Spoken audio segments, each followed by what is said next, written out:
Hello, hello, hello, hello, hello. Hello students. আগের ভিডিওতে পোটেনশিওমিটারের পুরোটা কমপ্লিট করতে পারলাম না। অনেক কিছু পড়ানোর বাকি আছে। আর ভিডিওর লেন্থ অনেকটাই বড় হয়ে গেছিল। যাই জন্য আমি ওই ভিডিওটা কাট করে সেকেন্ড পার্টে এই ভিডিওটাকে আবার শ্যুট করছি। তোমরা হয়তো এই ভিডিওটা কেউ ১ দিন পরে, কেউ ২ দিন পরে, কেউ ১ সপ্তাহ পরে দেখছো। কিন্তু আমি কিন্তু লেকচারটা কন্টিনিউ রেখেছি। আগের ভিডিওতে তোমাদেরকে এতটা পর্যন্ত পড়িয়েছিলাম। সোর্স মানে সেখানে আমরা দেখেছিলাম যে কিভাবে পোটেনশিওমিটারকে source of variable potential difference হিসেবে ইউজ করতে পারি। এতটা পর্যন্ততে পড়ানো হয়েছিল। এবারে আমি এর পর থেকে শুরু করছি। কি পড়া আমাদের পড়া কি হয়েছিল? আমরা পোটেনশিয়াল গ্রেডিয়েন্ট পড়েছিলাম। পোটেনশিয়াল গ্রেডিয়েন্ট থেকে অঙ্ক করেছিলাম। তারপরে প্রথম দুটো অ্যাপ্লিকেশন করা হয়ে গেছিল সোর্স অফ মানে পোটেনশিওমিটার ওয়্যারকে ইউজ করেছিলাম সোর্স অফ ভেরিয়েবল রেজিস্ট্যান্স হিসাবে। আমরা পোটেনশিওমিটার ওয়্যারটাকে ইউজ করেছিলাম source of variable potential difference হিসাবে। তার মানে পোটেনশিওমিটার ওয়্যারকে কিভাবে আমরা ভেরিয়েবল রেজিস্ট্যান্স হিসাবে ইউজ করতে পারি, আবার পোটেনশিওমিটার ওয়্যারকে কিভাবে আমরা source of variable potential difference হিসাবে ইউজ করতে পারি, এই দুটো অ্যাপ্লিকেশন করা হয়ে গেছে। পোটেনশিয়াল গ্রেডিয়েন্ট কি করে বের করতে হয় সেটা করা হয়ে গেছে। আমরা দেখেছি যে পোটেনশিয়াল গ্রেডিয়েন্ট শুধুমাত্র প্রাইমারি সার্কিটের উপরে ডিপেন্ড করে। তোমরা এটাও বুঝে গেছো প্রাইমারি সার্কিট কি, তোমরা এটাও বুঝে গেছো সেকেন্ডারি সার্কিট কি। দেখো, পোটেনশিওমিটার ওয়্যারটাকে যে আমরা ডিফারেন্ট পারপাসে যে ইউজ করব, তাহলে তো পোটেনশিওমিটার ওয়্যারকে তো একটা সেলের সাথে কানেক্ট করতে হবে। এখন পোটেনশিওমিটার ওয়্যারটাকে ইউজ করার জন্য আমি যে সার্কিটে কম্পোনেন্টগুলোকে লাগিয়েছি, মানে পোটেনশিওমিটার ওয়্যারটা তখনই অপারেট করবে যখন আমি ওই ওয়্যারটার সঙ্গে একটা সেল লাগাবো। যখন ডিফারেন্ট রেজিস্ট্যান্স তুমি লাগাতেও পারো, নাইবা লাগাতে পারো। মানে পোটেনশিওমিটার ওয়্যারটাকে ওয়ার্ক করানোর জন্য একটা সার্কিটের প্রয়োজন, যেটাকে আমরা প্রাইমারি সার্কিট নাম দিয়েছি। এই যে প্রাইমারি সার্কিট। এবারে আমি এইখান থেকে এই আমার পোটেনশিওমিটার এবারে ওয়ার্ক করবে। এরপর আমি পোটেনশিওমিটার ওয়্যারটাকে কি পারপাসে ইউজ করছি, এখানে আমি ভেরিয়েবল পোটেনশিয়াল ডিফারেন্সের সোর্স হিসাবে ইউজ করেছি। তার মানে আমি এইখানে আউটপুট পেতে চাইছি। যে সার্কিটে আমি আউটপুট পাবো সেটাকে আমরা এক কথায় সেকেন্ডারি সার্কিট বলবো। ঠিক আছে, এইগুলো মোটামুটি তোমাদের বোঝা হয়ে গেছে। আর বেশ কিছু অঙ্কও তোমরা আগের ভিডিওতে অলরেডি করে নিয়েছো, আর আই থিঙ্ক তোমরা বুঝতে পেরে গেছো। আজকে শুরু করব measurement of EMF of cell. কি করে পোটেনশিওমিটার ওয়্যারটাকে ইউজ করে আমি কোনো একটা সেলের ইএমএফ কে ক্যালকুলেট করতে পারি। আমি তোমাদের আজকে একটা প্রশ্ন করি, তোমাদের মাথায় প্রশ্নটা এসেছে কিনা জানি না। আমি তোমাদেরকে একটা প্রশ্ন করি। জেনারেলি ভোল্টেজ ডিফারেন্স মেজারমেন্টের জন্য, ভোল্টেজ ডিফারেন্সটা এক্সপেরিমেন্ট পারপাসে মেজারমেন্টের জন্য আমরা কোন ইনস্ট্রুমেন্ট ইউজ করি? তোমরা প্রত্যেকে জানো ভোল্টমিটার দিয়ে আমি ভোল্টেজ ডিফারেন্সকে ইউজ করতে মানে ভোল্টমিটার দিয়ে আমি ভোল্টেজ ডিফারেন্সকে ক্যালকুলেট করতে পারি। তাহলে ভোল্টমিটার দিয়ে কেন সেলের ইএমএফকে ক্যালকুলেট করা পসিবল হলো না? কারণ ইএমএফও তো এক ধরনের ভোল্টেজ ডিফারেন্স। ইএমএফও তো এক ধরনের ভোল্টেজ ডিফারেন্স। আমার প্রশ্নটা হচ্ছে যে কেন ভোল্টমিটার ইউজ করে আমি সেলের ইএমএফ কে মেজার করতে পারলাম না? কখনো ভেবে দেখেছো? চলো একটু সার্কিট ড্র করে বোঝা যাক।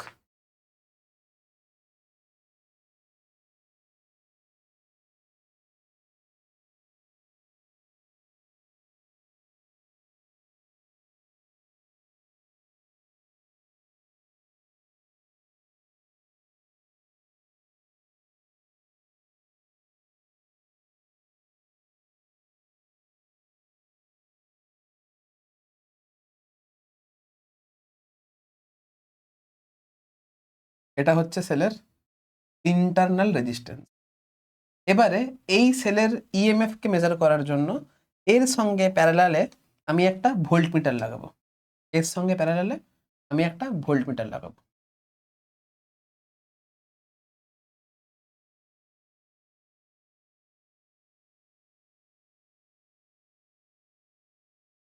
এটা হচ্ছে আমার সেই ভোল্টমিটার।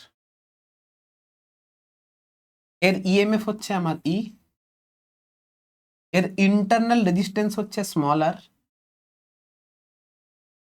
এখন এই ভোল্টমিটার কি করবে? এই ভোল্টমিটার সেলের যে দুটো প্রান্তে লাগানো আছে সেই দুটো প্রান্তের মধ্যে ভোল্টেজ ডিফারেন্সকে ক্যালকুলেট করে দেখাবে। ভোল্টমিটার সেলের যে দুটো প্রান্তের সঙ্গে যোগ আছে যে দুটো প্রান্তের সাথে কানেক্ট করা আছে সেই দুটো প্রান্তের মধ্যে বা সেই দুটো পয়েন্টের মধ্যে ভোল্টেজ ডিফারেন্সটা ক্যালকুলেট করে দেবে। আমি ধরে নিচ্ছি এই পয়েন্টটা হচ্ছে আমার এ পয়েন্ট, আমি ধরে নিচ্ছি এই পয়েন্টটা হচ্ছে আমার এ পয়েন্ট, ধরে নিচ্ছি এই পয়েন্টটা হচ্ছে আমার বি পয়েন্ট। এ পয়েন্ট আর বি পয়েন্টের মধ্যে ভোল্টেজ ডিফারেন্সকে ক্যালকুলেট করবে, ভোল্টমিটার ক্যালকুলেট করবে। আর এই ভোল্টেজ ডিফারেন্সের মান ভি ইজ ইকুয়াল টু কত হবে? আমরা জানি ভি ইজ ইকুয়াল টু, এটা তো আমরা করে এসেছি, V is equal to E minus I into small R হবে। আই ইজ ইকুয়াল টু কত না, আই ইজ ইকুয়াল টু সার্কিটে যে পরিমাণ কারেন্ট ফ্লো করছে সেটাই তো আই। আই মানে হচ্ছে সার্কিটে যে পরিমাণ কারেন্ট ফ্লো করছে সেটাই তো হচ্ছে আমার I. I is equal to কত হবে? অবশ্যই আই ইজ ইকুয়াল টু হবে E divided by capital R plus small R, যেখানে ক্যাপিটাল আরটা হচ্ছে resistance of voltmeter, capital R is equal to হচ্ছে resistance of voltmeter.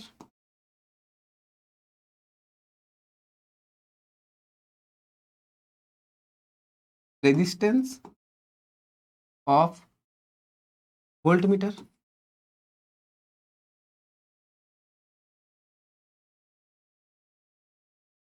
R is equal to resistance of voltmeter. যদি I not equal to 0 হয়, যদি I not equal to 0 হয়, তাহলে আজীবনকাল V E অপেক্ষা ছোট হবে। কেন? কারণ এটা তো আমার নষ্ট ভোল্ট, এটাই তো আমার নষ্ট ভোল্ট, এইটাই তো আমার নষ্ট ভোল্ট, এটা তো লস্ট ভোল্ট না, এটা হচ্ছে আমার লস্ট ভোল্ট, যেটা আমার সেলের ইন্টারনাল রেজিস্ট্যান্সের জন্য সেলের মধ্যেই ডিস্ট্রয় হয়ে যাচ্ছে, শেষ হয়ে যাচ্ছে, নষ্ট হয়ে যাচ্ছে। লস্ট ভোল্টের মান যদি 0 করতে হয় তাহলে আই ইজ ইকুয়াল টু 0 করতে হবে। আমি যদি আই ইজ ইকুয়াল টু 0 করতে পারি, যদি আমি আই ইজ ইকুয়াল টু 0 করতে পারি, সেই ক্ষেত্রে V is equal to E হবে।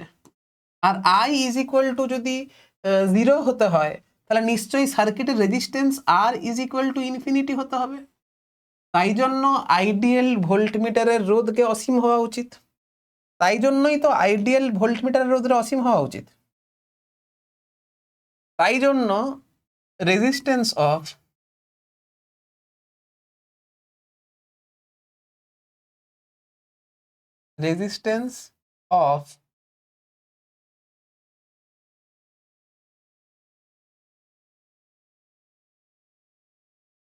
আইডিয়াল ভোল্টমিটার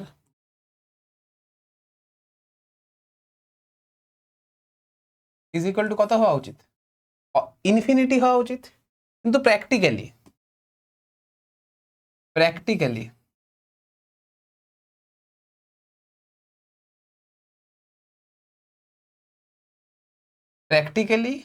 আর এর মান ইনফিনিটি থেকে ছোট হয়, যাই জন্য ভি অলওয়েজ লেস দেন ই হয়। তাই জন্য ভোল্টমিটার দিয়ে আমি কোনোদিনও সেলের ইএমএফ কে মেজার করতে পারবো না। যদি সেলের ইএমএফ কে মেজার করতে পারতে হয় ভোল্টমিটার দিয়ে, তাহলে আই ইজ ইকুয়াল টু 0 করতে হবে। আই ইজ ইকুয়াল টু 0 করতে গেলে আমার আর ইজ ইকুয়াল টু ইনফিনিটি করতে হবে। তাই জন্য আইডিয়াল ভোল্টমিটারের রেজিস্ট্যান্সটাকে ইনফিনিটি করতে হয়, কিন্তু প্র্যাকটিক্যালি তো এটা পসিবল হয় না। তাই জন্য আজীবনকাল মানে ব্যাটারি যদি ডিসচার্জিং কন্ডিশনে থাকে তাহলে ভি অলওয়েজ লেস দেন ই হয়।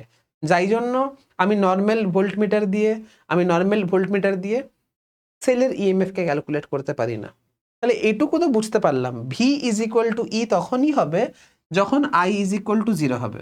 তাহলে আই ইজ ইকুয়াল টু 0 একটা পদ্ধতি তো বুঝতে পারলাম যে এমন ভোল্টমিটার ইউজ করতে হবে যার রেজিস্ট্যান্সটা ইনফিনিটি হবে, আর যেটা প্র্যাকটিক্যালি পসিবল নয়। তাহলে আই ইজ ইকুয়াল টু 0 অন্য কোনোভাবে অ্যাচিভ করতে হবে। পোটেনশিওমিটার হচ্ছে এমন এক ধরনের যন্ত্র যে নাল পয়েন্টে কাজ করে, যে সেটা তখনই কাজ করে যখন আই ইজ ইকুয়াল টু 0 হয়। পোটেনশিওমিটার ইনস্ট্রুমেন্টে কিন্তু আই ইজ ইকুয়াল টু জিরোই হয়, কারণ আমি ট্যাপ করে করে দেখবো কোথায় নো ডিফ্লেকশন হচ্ছে। নো ডিফ্লেকশন মানে কি, I is equal to zero. Potentiometer work তখনই করে যখন I is equal to zero হয়। পোটেনশিওমিটার ওয়ার্ক তখনই করে যখন I is equal to zero হয়। তাই জন্য পোটেনশিওমিটার দিয়ে আমি সেলের ইএমএফ কে মেজার করতে পারি।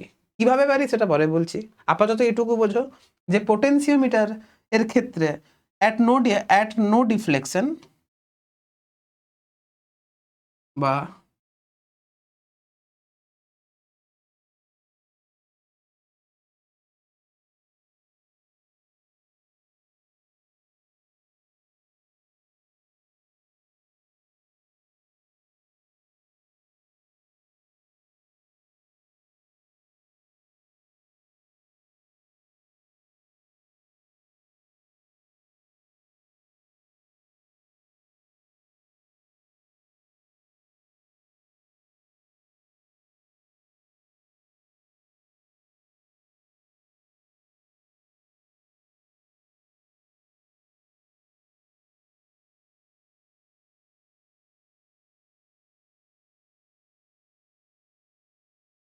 at no deflection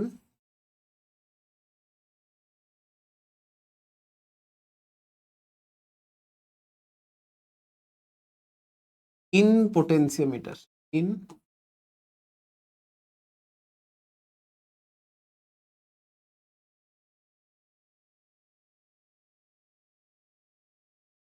I is equal to 0, তখন V is equal to E হয়। এটাই হচ্ছে working principle of potentiometer in the case of measurement of EMF of cell. এটাই হচ্ছে working condition of potentiometer in the case of working principle of measurement of EMF of cell. বোঝা গেছে? এবারে দেখি ঘটনাটা হচ্ছেটা কি।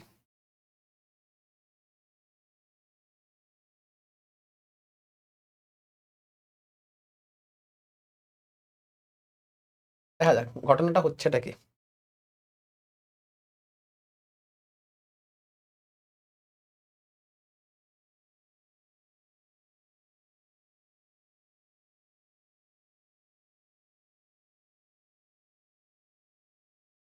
দেখো, আমি পোটেনশিওমিটার ওয়্যারকে ইউজ করে সেলের ইএমএফ কে মেজার করব। তাই জন্য আগে দরকার কি, আমাকে যদি চালের পায়েস করতে হয় তাহলে চালটা তো আগে দরকার। ঠিক সেরকম পোটেনশিওমিটার ওয়্যারের হেল্প নিয়ে আমি সেলের ইএমএফ কে মেজার করব। তার মানে আমার সব থেকে প্রথমে যেটা দরকার সেটা হচ্ছে পোটেনশিওমিটার ওয়্যার। তাহলে সব থেকে প্রথমে আমাকে পোটেনশিওমিটার ওয়্যারকে ড্র করতে হবে। বোঝো আমি কেন করছি ব্যাপারগুলো। তাহলে সব থেকে প্রথমে আমাকে পোটেনশিওমিটার ওয়্যারটাকে ড্র করতে হবে।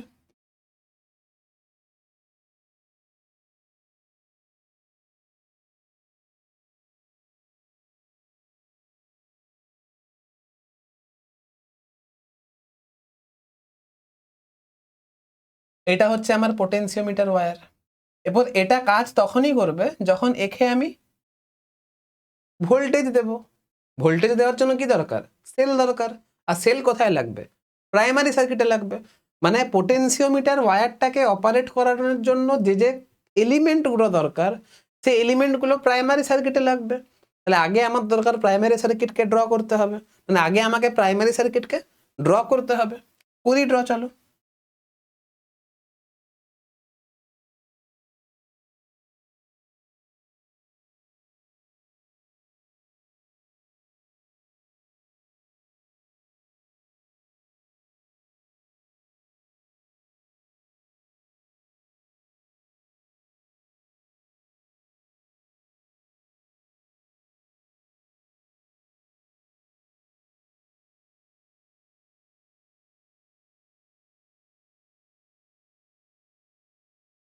এবারে আমাকে ব্যাটারি ড্র করতে হবে, করছি।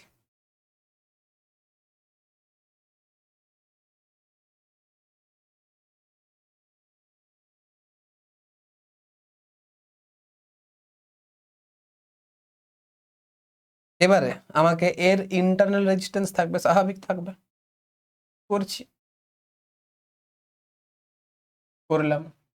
এবারে যদি তুমি চাও তাহলে এর সঙ্গে আর একটা রেজিস্ট্যান্সকে সিরিজ কম্বিনেশন অ্যাড করতেই পারো, করো, করলাম।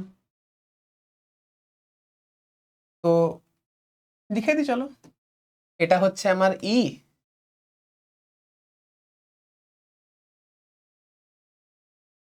এটা হচ্ছে তোমার স্মল আর, এটা হচ্ছে তোমার ক্যাপিটাল আর, এটা হচ্ছে resistance of potentiometer wire R W,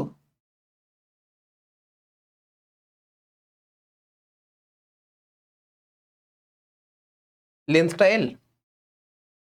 এবারে তুমি পোটেনশিয়াল গ্রেডিয়েন্ট নিজে থেকে ক্যালকুলেট করতে পারবে। আমি আর পোটেনশিয়াল গ্রেডিয়েন্ট কি করে ক্যালকুলেট করতে হয় সেই বিষয়ে যাচ্ছি না, কারণ আগের ভিডিওতে ডিসকাশন অলরেডি করে নিয়েছি। ধরে নিচ্ছি পোটেনশিয়াল গ্রেডিয়েন্টটা হচ্ছে পিজি, ধরে নিচ্ছি potential gradient is equal two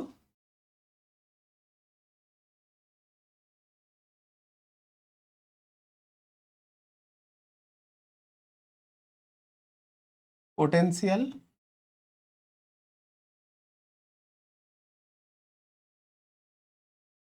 gradient is equal two PG is equal two, আমি ল্যামডা ধরে নিচ্ছি, ধরতে তো কোনো অসুবিধা নেই, ধরতে তো কোনো অসুবিধা নেই, ধরলাম। এবারে আমি কি চাইছি, আমি চাইছি সেলের ইএমএফ ক্যালকুলেট করতে।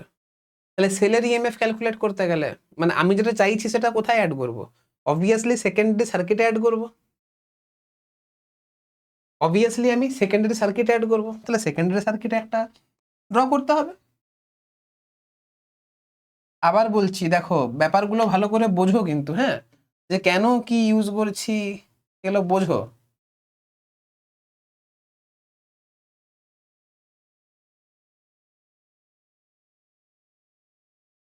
জকি লাগবে,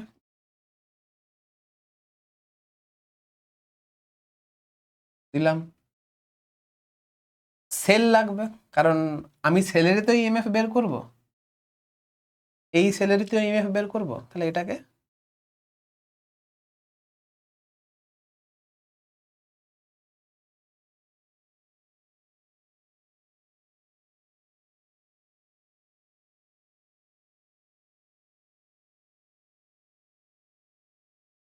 এই সেলের ইএমএফ বের করবো ই ড্যাশ। এর তো একটা ইন্টারনাল রেজিস্ট্যান্সও থাকবে,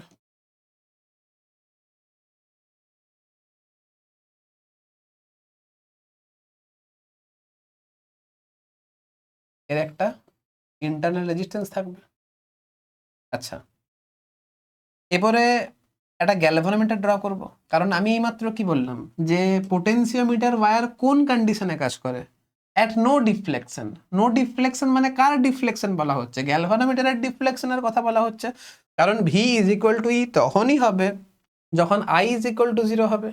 তো I is equal to zero কন্ডিশনেই কিন্তু নো ডিফ্লেকশন হয়। তাহলে ডিফ্লেকশন হচ্ছে না, ডিফ্লেকশন হচ্ছে কি হচ্ছে না সেটা দেখার জন্য আমাকে একটা গ্যালভানোমিটার অ্যাড করতে হবে। ফরওয়ার্ড করলাম গ্যালভানোমিটার অ্যাড, এটাকে নাম দিচ্ছি জি, এটাকে নাম দিচ্ছি জি, ঠিক আছে। এটা এই এর ইএমএফ ই ড্যাশটা আমাকে ক্যালকুলেট করতে হবে।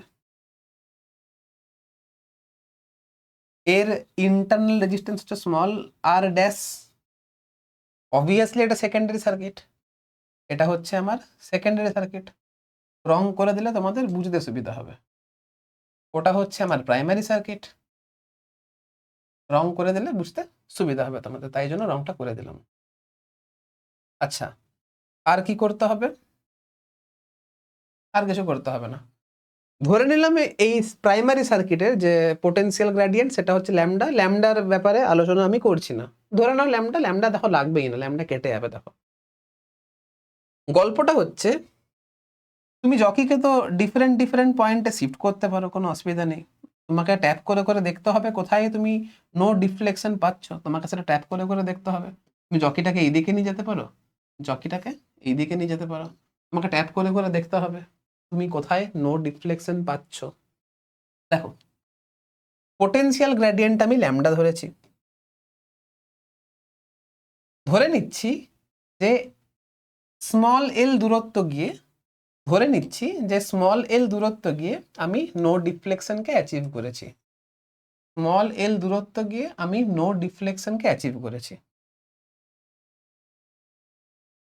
এই ডিস্টেন্সটা হচ্ছে স্মল এল। আচ্ছা লক্ষ্য করে দেখো, এটা যদি 0 হয়, এই পয়েন্টের পোটেনশিয়াল যদি 0 হয়, তাহলে এই পয়েন্টেরও পোটেনশিয়াল 0 হবে, এই পয়েন্টেরও পোটেনশিয়াল 0 হবে, আর এই পয়েন্টের পোটেনশিয়াল কত হবে?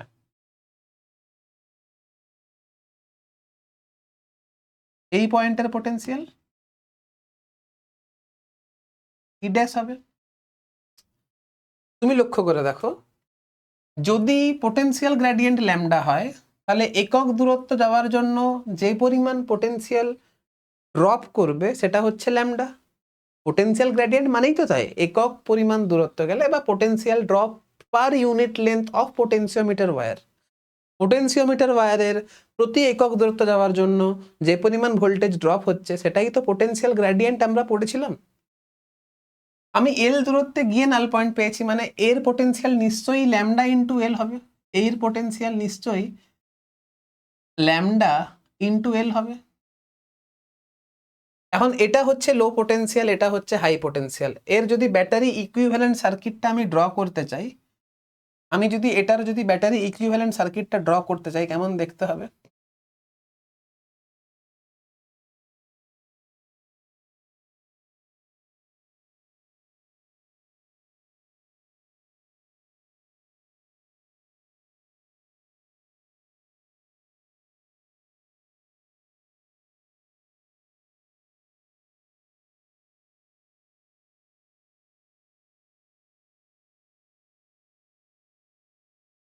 ল্যামডা এল ছিল তো, এই এই পয়েন্টের পোটেনশিয়াল ল্যামডা এল ছিল তো, এই পয়েন্টের পোটেনশিয়াল 0 ছিল তো। তার মানে এখানে একটা ব্যাটারিকে আমি এখানে একটা ব্যাটারিকে ঢুকিয়ে দিতে পারি।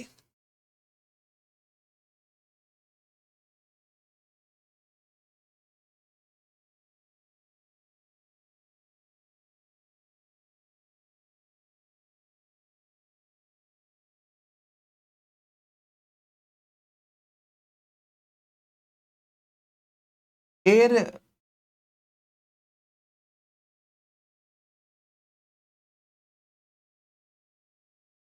ইএমএফ হচ্ছে ল্যামডা এল। মানে এই জিনিসটাকে একটা ব্যাটারির মতো করে আমি কনসিডার করতে পারি, কারণ যেহেতু এই পয়েন্ট আর এই পয়েন্টের মধ্যে একটা পোটেনশিয়াল ডিফারেন্স রয়েছে, তাহলে এটাকে আমি একটা ব্যাটারি হিসাবে কনসিডার করতে পারি, কারণ এটা তো একটা পোটেনশিয়াল ডিফারেন্সের সোর্স হিসাবে ইউজ করেছে। তাই তো অ্যাপ্লিকেশনে পড়ানো হয়েছে যে পোটেনশিওমিটারকে আমি ভেরিয়েবল পোটেনশিয়াল ডিফারেন্সের সোর্স হিসাবে ইউজ করতে পারি। তাই তো পড়ানো হয়েছে এখানে, তাই না? এই যে এক্স এর মান বাড়লে পোটেনশিয়াল ডিফারেন্সের মান বাড়বে, ঠিক সেরকম এইখানে আমি এল এর মান বাড়ানো কমানো করে দেখতে পারি। এল এর মান আমি চাইলে বাড়ানো কমানো করতে পারি, ফলে ইএমএফ, ফলে এখানে যে ভোল্টেজ ডিফারেন্সটা পাবো সেটা আমি চাইলে বাড়ানো কমানো করতে পারি। তো এইভাবেই তো বলেছিলাম না একটু আগে যে পোটেনশিয়াল গ্রেডিয়েন্ট কনসেপ্টটা আসছে কোথা থেকে, তুমি যেখানে যেখানে ট্যাপ করবে পোটেনশিয়ালটা ডিফারেন্ট ডিফারেন্ট পয়েন্টে কিন্তু আলাদা হতে থাকবে, আর পোটেনশিয়াল ডিফারেন্ট ডিফারেন্ট পজিশনে আলাদা হচ্ছে, potential drop different different distance যাওয়ার জন্য আলাদা হচ্ছে।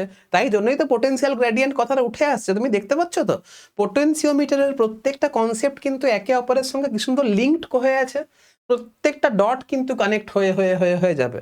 আমরা যখন প্রথম মানে ফার্স্টে পোটেনশিয়াল গ্রেডিয়েন্ট পড়লাম, তারপরে মানে পোটেনশিওমিটার ওয়্যারের পোটেনশিয়াল গ্রেডিয়েন্ট কি করে ক্যালকুলেট করতে হয় দেখলাম, তারপরে আমরা দেখলাম যে কি করে ভেরিয়েবল রেজিস্ট্যান্সের সোর্স হিসেবে পোটেনশিওমিটার ওয়্যারকে ইউজ করতে পারি, সেটা দেখলাম। তারপরে আমরা দেখলাম যে কিভাবে পোটেনশিওমিটার ওয়্যারটাকে আমরা ভেরিয়েবল পোটেনশিয়াল ডিফারেন্সের সোর্স হিসেবে ইউজ করতে পারি। আবার দেখো না এখানে ওইটাকে ইউজ করে তো আমি সেলের ইএমএফটা বের করব। এখন ঘটনা হচ্ছে তুমি লক্ষ্য করে দেখো। আচ্ছা এক কাজ করি দাঁড়াও, আমার কাছে যখন একটু ভালো রকমের টেকনোলজি রয়েছে, তাহলে আমি কেন টেকনোলজি ইউজ করব না, তাই না? কি কালার দেবো, কি কালার দেবো? এই কালার ঠিক আছে। এই ব্যাটারিটা কি চাইছে? এই ব্যাটারি চাইছে যে সার্কিটে কারেন্ট যাক ক্লকওয়াইজ ডাইরেকশনে। দেখতে পাচ্ছ? আবার রেড ব্যাটারিটা কি চাইছে? রেড ব্যাটারিটা চাইছে সার্কিটে কারেন্ট যাক অ্যান্টি ক্লকওয়াইজ ডাইরেকশনে। দুটো কারেন্ট কিন্তু একে অপরকে অপোজ করছে। বা এটাকে যদি ঘুরিয়ে আঁকি, এ চাইছে কারেন্টটা এই দিকে যাক, এ চাইছে কারেন্টটা এই দিকে যাক। এই কারেন্টগুলো কিন্তু একে অপরকে অপোজ করছে। লাল চাইছে এই দিকে যাক, লাল চাইছে এই দিকে ঘুরুক, আর স্কাই কালার চাইছে এই দিকে ঘুরুক। তাহলে এই দুটো কারেন্ট একে অপরকে অপোজ করছে, অর্থাৎ এই দুটো ব্যাটারি একে অপরকে অপোজ করছে। এই দুটো ব্যাটারি একে অপরকে অপোজ করছে। এ চাইছে কারেন্ট এই ডাইরেকশনে ফ্লো করুক,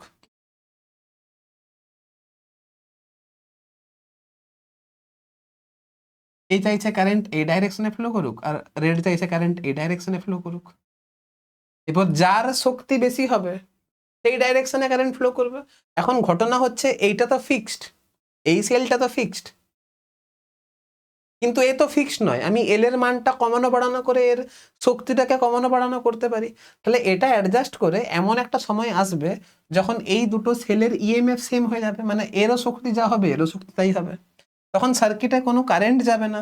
সার্কিটে যদি কোনো কারেন্ট না যায় তাহলে ওহমস ল বলছে যে এই রেজিস্ট্যান্সের দুই প্রান্তে কোনো ভোল্টেজ ডিফারেন্স থাকবে না। তাহলে এটা যদি ই ড্যাশ হয় তাহলে এই সেলটা মানে এই পয়েন্টেরও পোটেনশিয়াল আমার ই ড্যাশই হবে। কি বললাম বুঝতে পারলে? তাহলে এই ই ড্যাশ, এটা ই ড্যাশ হলে এটা তো বেসিক্যালি অ্যামমিটার, ধরো এটা হচ্ছে একটা অ্যামমিটার, এটা তুমি অ্যামমিটার ধরতে পারো, এটা হচ্ছে অ্যামমিটার। এটা ই ড্যাশ হলে এটাও ই ড্যাশ হবে, তাহলে lambda L is equal to E dash হচ্ছে। তাহলে এখান থেকে বুঝতে পারলাম যে E dash is equal to lambda into L হচ্ছে। এই কন্ডিশনটা ইউজ করে বা এই রকম ভাবে আমি কোনো একটা আননোন সেলের ইএমএফকে with the help of potentiometer easily বের করতে পারি। বুঝতে পেরেছ? বোঝা গেছে? এরপর ল্যামডা কার উপরে ডিপেন্ড করে? ল্যামডা তো পোটেনশিয়াল গ্রেডিয়েন্ট, ল্যামডা তো প্রাইমারি সার্কিটের উপর ডিপেন্ড করে, যেটা তুমি অলরেডি ক্যালকুলেট করতে পারবে। তাহলে এলটা তো আমি স্কেল দিয়ে ইজিলি মেজার করতে পারবো, কারণ ল্যাবে যে পোটেনশিওমিটার ওয়্যারগুলোকে দেখানো হয় সেগুলো কিন্তু সেই ওয়্যারের নিচে কিন্তু স্কেল দেওয়া থাকে, তুমি এল এর মানটা ইজিলি বের করতে পারবে। এটা এক্সপেরিমেন্টাল মানে এক্সপেরিমেন্টাল ডেটা থেকে বের করতে পারবে, তাহলে ইজিলি অঙ্কটা হয়ে যাবে আর কি। ঠিক আছে, বাস গল্প শেষ। এভাবে আমরা কোনো সেলের ইএমএফ কে ক্যালকুলেট করতে পারি। বোঝা গেছে? পুরোপুরি লিঙ্ক। ঠিক আছে, একদম কিচ্ছু আলাদা নেই। চলো নেক্সট অঙ্ক করতে হবে। অঙ্ক দিয়েছি কি? হ্যাঁ, তো অঙ্ক দিয়েছি, করো অঙ্ক। দেখো একটা কথা বলে দিই, আমার দাগ নাম্বারটা কিন্তু একটু আলাদা হতে পারে, হ্যাঁ, কারণ অনেকগুলো অঙ্ক যখন পিপিটিটা বানাচ্ছিলাম তখন অঙ্কগুলো প্রচুর অঙ্ক ছিল, তো অঙ্কগুলো এদিক ওদিক হয়ে গেছে। আমি চেষ্টা করেছি সেম টপিকের অঙ্কগুলোকে এক কাছে দেখার। একটু অ্যাডজাস্ট করে নিও, দাগটা তোমরা নিজের মতো করে বসাবে। দেখো কি বলেছে, there is a definite potential difference between two ends of potentiometer. একটা ডেফিনাইট পোটেনশিয়াল ডিফারেন্স আমার পোটেনশিওমিটারের দুটো ওয়্যারের মধ্যে রয়েছে। Two cells are connected in such a way that first time they support each other. দুটো সেলকে কানেক্ট করা আছে এমন ভাবে first time they support each other, তারা একে অপরকে সাপোর্ট করছে। তার মানে ধরে নিচ্ছি একটা সেলের ইএমএফ হচ্ছে ই1 আর একটা সেলের ইএমএফ হচ্ছে ই2। একটা সেলের ইএমএফ হচ্ছে ই1 আর আরেকটা সেলের ইএমএফ হচ্ছে ই2। যখন এরা একে অপরকে সাপোর্ট করবে তখন নেট ইএমএফ কত হবে? ই1 প্লাস ই2 হবে, ই1 প্লাস ই2 হবে।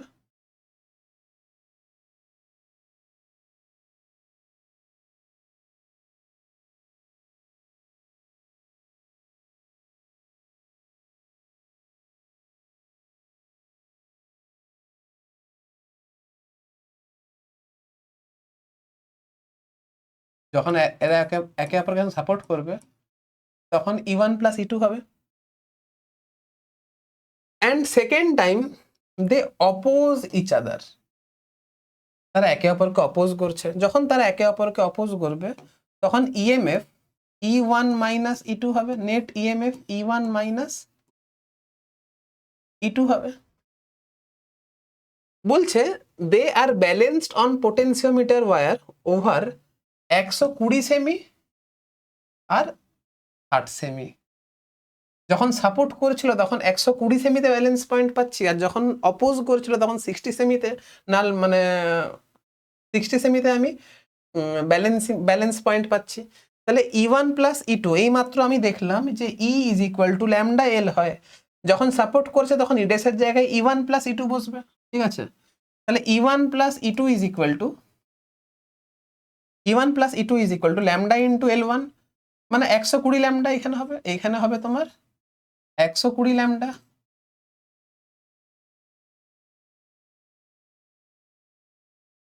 আর E1 minus E2 is equal to হবে 60 ল্যামডা, ঠিক আছে। Compare the electromotive force of the cells, আমাকে কম্পেয়ার করতে হবে। তাহলে সিম্পলি ল্যামডা কাটাতে হবে, ল্যামডাকে ভাগ দিয়ে দাও না, আমাকে তো ল্যামডা কাটাতে, ভাগ দিয়ে দাও না, এই দুটো ইকুয়েশনকে ভাগ দিয়ে দাও, নাও ভাগ দাও। কত হচ্ছে? এটা যদি কাটাকাটি করো কত হচ্ছে? ল্যামডাগুলো কেটে যাবে, 120 60, মানে এটা হবে তোমার 2/1, এটা হয়ে যাবে তোমার 2/1। তাহলে E1 plus E2 by E1 minus E2 is equal to 2/1। এখন তুমি যোগভাগ প্রক্রিয়া যদি করে দাও তাহলে এখানে আসবে 2E1 by 2E2 is equal to 2 plus 1 by 2 minus 1, মানে 3/1। তাহলে E1 is to E2 is equal to 3:1 answer.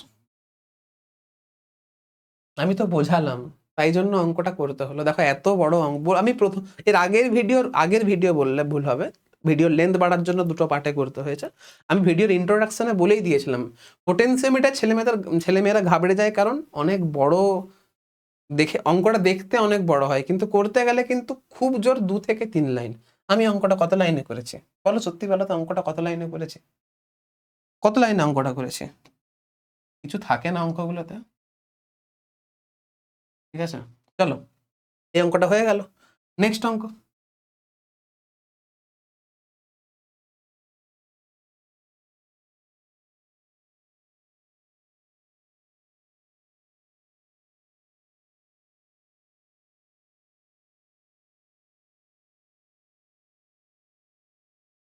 Compare the electromotive force of the cell, আমাকে কম্পেয়ার করতে বলেছিল। তাহলে এই অ্যান্সারটা কত হবে? অ্যান্সারটা আসবে আমার 3:1, ঠিক আছে। বা অ্যান্সারটা এভাবে করতে পারো 3:1। অ্যান্সার যেটা আসবে এটা হচ্ছে তোমার 3:1।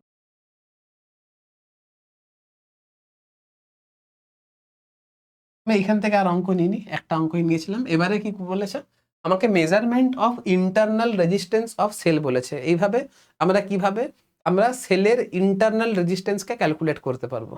আমাদেরকে সেলের ইন্টারনাল রেজিস্ট্যান্সটাকে ক্যালকুলেট করে দেখাতে হবে। কি করে ক্যালকুলেট করতে পারবো দেখি।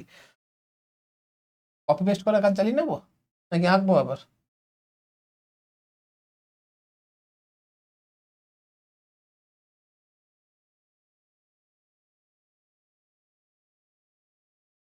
চালানো যাবে, যাবে না নয়, চালানো যাবে, আমি চালিয়ে নিতে পারবো, কিন্তু তোমাদের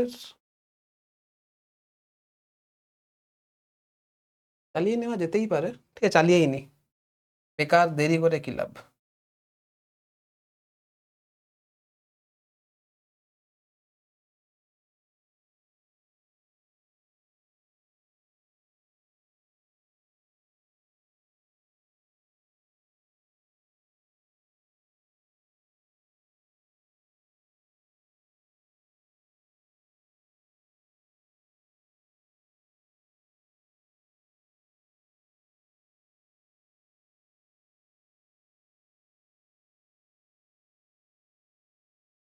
কিছু জিনিস বুঝতে হবে।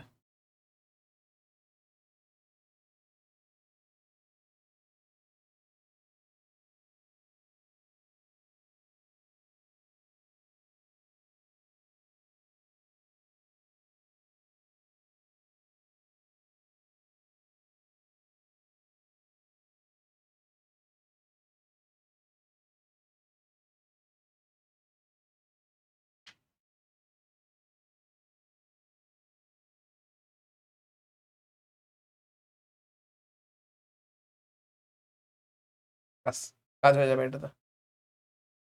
একবার মুছেই দিই, আমাকে তো আবার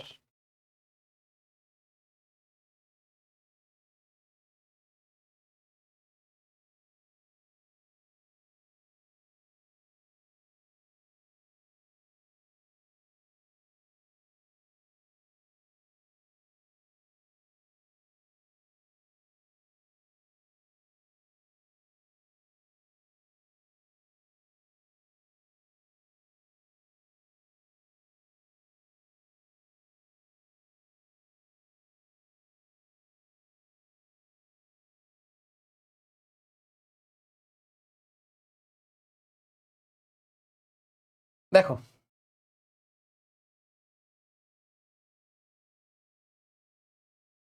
প্রথমে নেব সেল,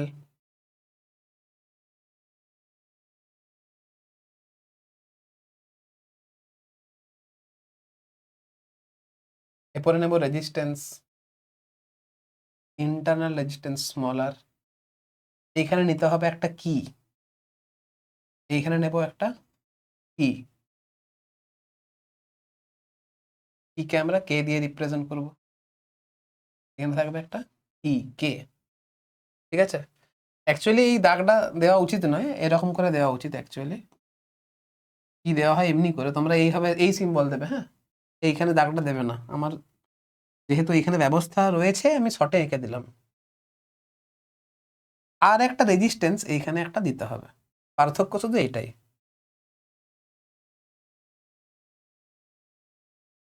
এটা হচ্ছে আমার ই ড্যাশ, এটা হচ্ছে ই ড্যাশ, এটা হচ্ছে আর ড্যাশ, এটা হচ্ছে ক্যাপিটাল আর। বাদ বাকি যা আছে তাই, এগুলো আমার সব সেকেন্ডারি সার্কিট।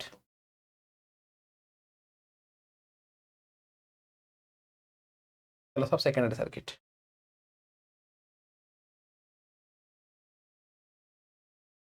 পার্থক্যটা কি ছিল এই দুটো রেজিস্ট্যান্স, মানে এই দুটো ডায়াগ্রামের মধ্যে পার্থক্যটা কি ছিল?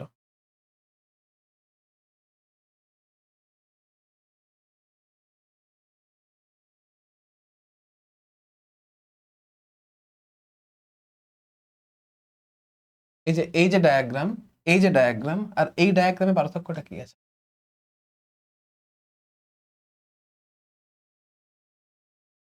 এই ডায়াগ্রামে শুধু এক্সট্রা একটা রেজিস্ট্যান্স লাগিয়ে দিয়েছি, একটা এক্সট্রা রেজিস্ট্যান্স প্যারালাল কম্বিনেশনে লাগিয়ে দিয়েছি, আর এইখানে একটা কি আছে।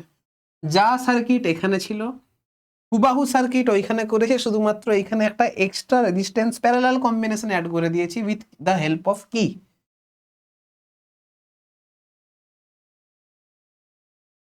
আর কোনো পার্থক্য নেই, এখানে যেমন অ্যামমিটার ছিল থাকবে। একবার কি ওপেন রাখবো, একবার কিকে ক্লোজ করব, একবার কিকে ওপেন রাখবো, একবার কিকে ক্লোজ করব।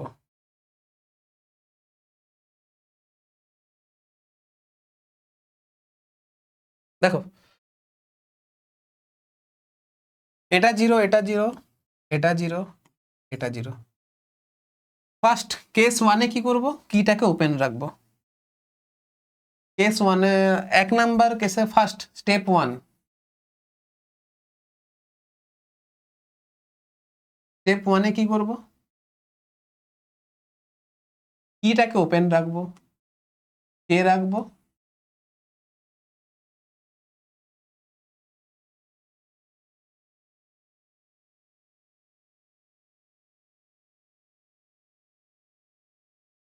স্টেপ ওয়ানে কি করব, কি ওপেন রাখবো, কে থাকবে ওপেন। কি যদি ওপেন থাকে বা অর অর আর ড্যাশের মানটা ইনফিনিটি করে দেব, মানে এই মানটাকে ইনফিনিটি করে দিচ্ছি বা কিটা ওপেন করে দিচ্ছি, মানে এই সার্কিটে কোনো কারেন্ট ফ্লো করছে না, এই সার্কিটে কোনো কারেন্ট ফ্লো করছে না, অর্থাৎ অর্থাৎ এই সার্কিটে কোনো কারেন্ট ফ্লো করছে না, নো কারেন্ট। অর্থাৎ আমার উদ্দেশ্য হচ্ছে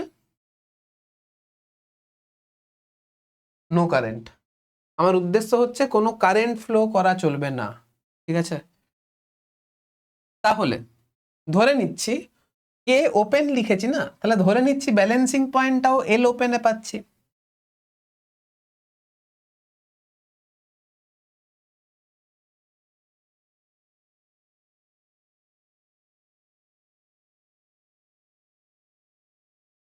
ধরে নিচ্ছি ব্যালেন্সিং পয়েন্টটাও এল ওপেনে পাচ্ছি, মানে এইখানে যদি কোনো কারেন্ট ফ্লো না করে, তোমরা জানো মানে এইখানে যদি কোনো কারেন্ট ফ্লো না করে তার মানে এই সার্কিট থাকা না থাকা সমান, তাই না?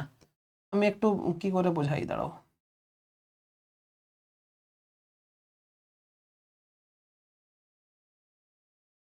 এই সার্কিটটা থাকা না থাকা সমান নয় কি? এই সার্কিটে থাকা না থাকা সমান,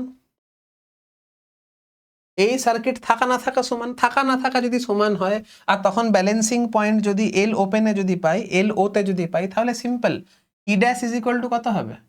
সিম্পল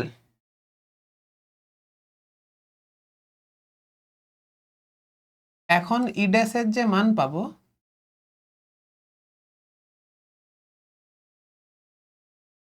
ল্যামডা ইন্টু এল ওপেনে পাবো।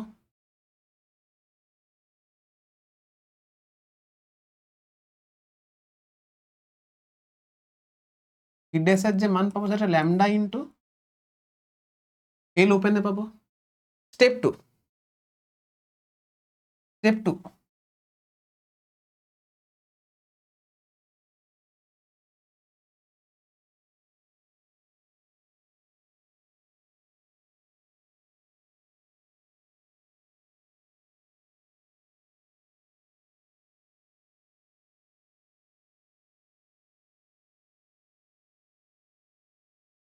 এখন কিটাকে ক্লোজ করে দেবো, কে হয়ে যাবে,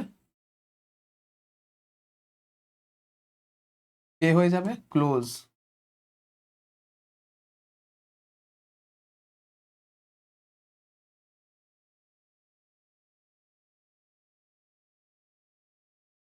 কে যদি ক্লোজ হয়ে যায় অর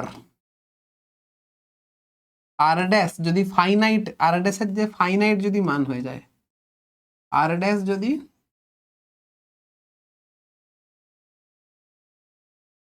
ফাইনাইট হয়ে যায়, স্বাভাবিক সার্কিটে এখন কারেন্ট ফ্লো করবে। তাহলে এর দু প্রান্তে ভোল্টেজ ড্রপ কত হবে? এটা যদি 0 হয় এটা কত হবে? ই ড্যাশ হবে। আর এইখানে যদি আই পরিমাণ কারেন্ট ফ্লো করে তাহলে এইখানে ভোল্টেজ ড্রপ কত হবে? অবশ্যই সার্কিটে কারেন্ট এই ডাইরেকশনে যাবে আর কারেন্টের ডাইরেকশনে ভোল্টেজের মান কমে। কত পরিমাণ কমবে? আই আর পরিমাণ কমবে। তাহলে ই ড্যাশ তো ছিলই, তার সঙ্গে আই আর পরিমাণ কমবে, তাহলে এটা হবে আই, এটা হবে আর। আর এখন যদি ব্যালেন্স পয়েন্ট যদি এল সিতে পাই, এল ক্লোজে যদি পাই, ব্যাপারটা বোঝো, আগে ই ড্যাশ কে ব্যালেন্স করছিল, আগে সার্কিটে কোনো কারেন্ট যাচ্ছিল না, তাহলে এটা ই ড্যাশ হলে এটাও ই ড্যাশ হচ্ছিল। এখন আমি আর ড্যাশের মান ফাইনাইট বসিয়েছি, মানে কোনো নির্দিষ্ট মান আছে, বা কিটাকে আমি ক্লোজ করিয়ে দিয়েছি, তাহলে এখন সেলের দুই প্রান্তে ভোল্টেজ ড্রপটা কত হচ্ছে? ই ড্যাশ তো আর নেই, এখন কত হচ্ছে? এখন E dash minus I R হচ্ছে। এখন তোমার E dash minus I into small R হচ্ছে। তাহলে এখন কম পোটেনশিয়ালকে ব্যালেন্স করতে হচ্ছে। তাহলে ধরে নিচ্ছি এখন ব্যালেন্সিং পয়েন্ট এল সিতে পাচ্ছি, এল সি মানে এল ক্লোজ, এল সিতে পাচ্ছি। এখন আই এর মান কত হবে? এখন এই সার্কিটে আই এর মান কত হবে? এইখানে যে কারেন্ট যাচ্ছে, এই সার্কিটে যে আই যাচ্ছে, এই আই এর মান কত হবে? এই আই ইজ ইকুয়াল টু হবে, এই আই ইজ ইকুয়াল টু হবে E dash by R dash plus small R dash. এই আর ড্যাশটা দিতে ভুলে গেছি। তুমি যদি এখন যদি মানটা বসাও, তুমি এখন যদি মানটা বসাও কত আসবে? Is equal to E dash minus E dash R dash by R dash plus small R dash. এটাকে যদি তুমি এলসিএম যদি করো, তুমি যদি এটাকে যদি এলসিএম করো,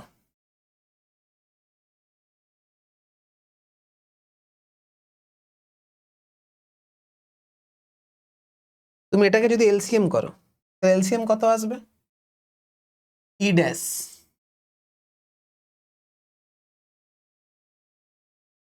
আর dash by R dash plus small R dash is equal to lambda into L close. এটা হচ্ছে আমার 1 নাম্বার ইকুয়েশন, এটা হচ্ছে আমার 2 নাম্বার ইকুয়েশন। বোঝা গেছে? এখন এটাকে আমাকে আরেকবার কপি করতে হবে, দিয়ে সব মুছতে হবে।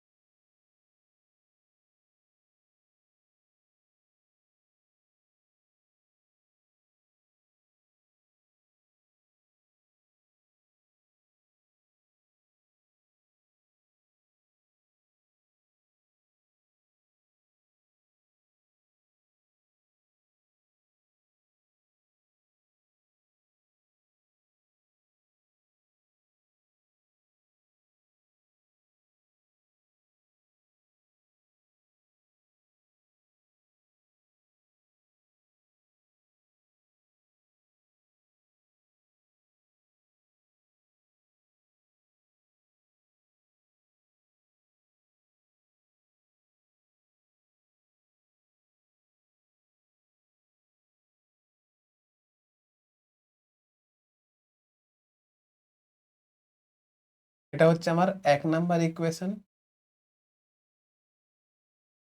এটা হচ্ছে আমার 2 নাম্বার ইকুয়েশন। তুমি এক কাজ করো, 2 ভাজিত 1 যদি করে দাও, কত আসছে?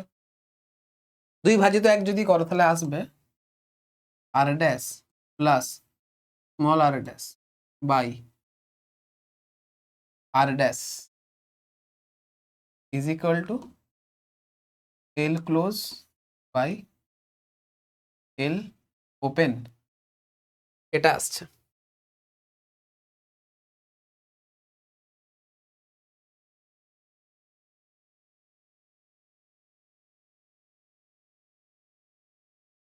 ভুল করলাম কোথাও?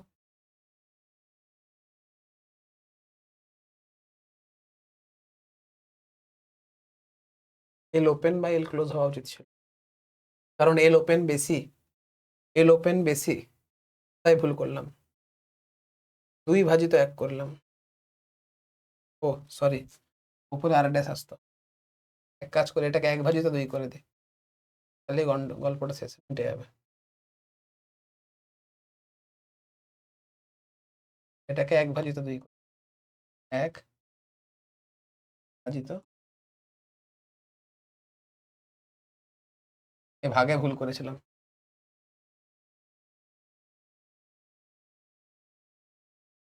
1 ভাজিত 2 করলে তো গল্প মিটে যাচ্ছে, ছেড়ে দাও।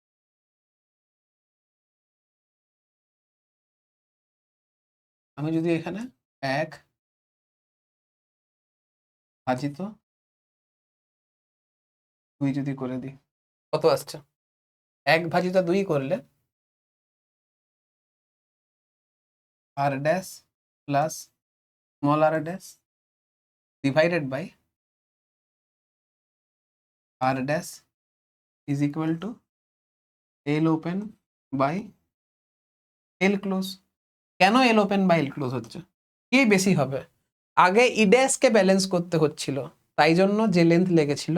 এখন E dash minus I R dash, মানে এখন কম ইএমএফ কে ব্যালেন্স করতে হচ্ছে, এখন কম পোটেনশিয়ালকে ব্যালেন্স করতে হচ্ছে, তাহলে স্বাভাবিক এলসি এর মানটাও তো কম হবে, তাই না? তাহলে এখানে একটা জিনিস খেয়াল রাখবে যে এল ওপেন সবসময় বেশি হবে, এল ওপেন সবসময় বেশি হবে এল ক্লোজের থেকে, এটা যেন খেয়াল থাকে। এবার এটাকে যদি ক্যালকুলেশন করো, 1 plus R dash by R dash is equal to L open by L close.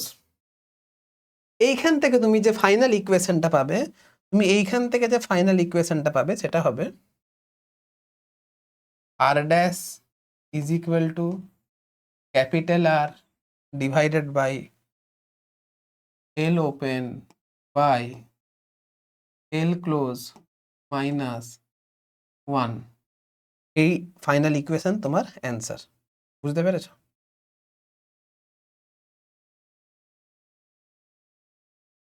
এটা হচ্ছে তোমার অ্যান্সার। তো মনে রাখার শর্ট ট্রিকও আছে। মনে রাখার শর্ট ট্রিকটা কি? শর্ট ট্রিকটা হচ্ছে, তুমি লক্ষ্য করে দেখো, আর গুণিত সামথিং মাইনাস 1 করতে হচ্ছে, সামথিং এর সঙ্গে 1 মাইনাস করতে হচ্ছে, তাহলে অবশ্যই এই যে সামথিং টার্মটা আসছে, এই যে সামথিং টার্মটা আসছে, এটা অবশ্যই 1 অপেক্ষা বড় হতে হবে, অবশ্যই 1 অপেক্ষা বড় হতে হবে। তাই জন্য মনে রাখার শর্ট ট্রিক হচ্ছে R dash is equal to বড় R is equal to big by small minus 1, এটাই short trick. Big by small minus 1, বোঝা গেছে? বিগ বাই স্মল মাইনাস 1, এটাই হচ্ছে শর্ট ট্রিক।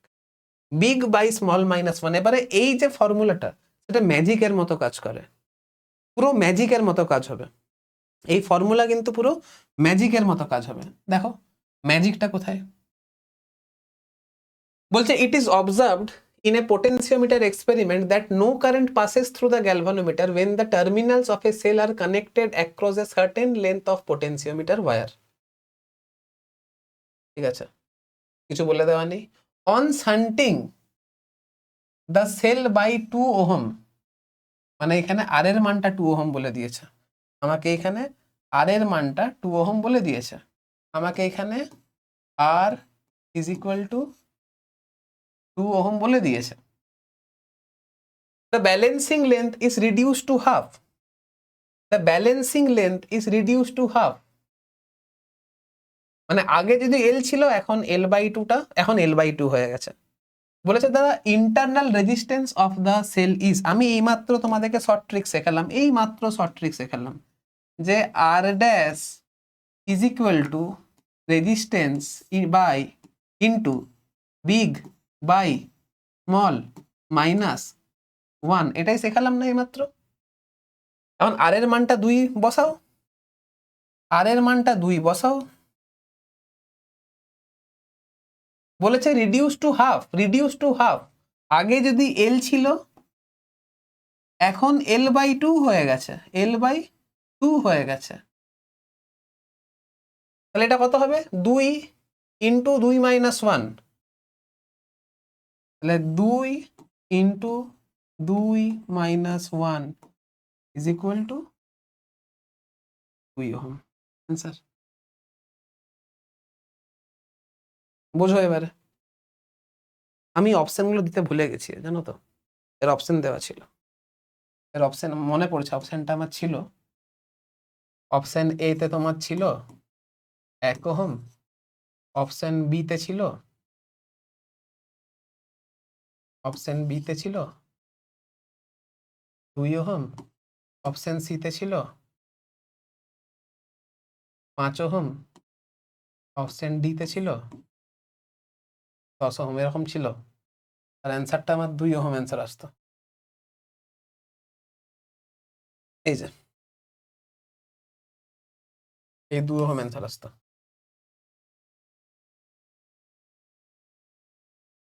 বলো কি আছে অঙ্কটাতে, কি আছে বলো তো?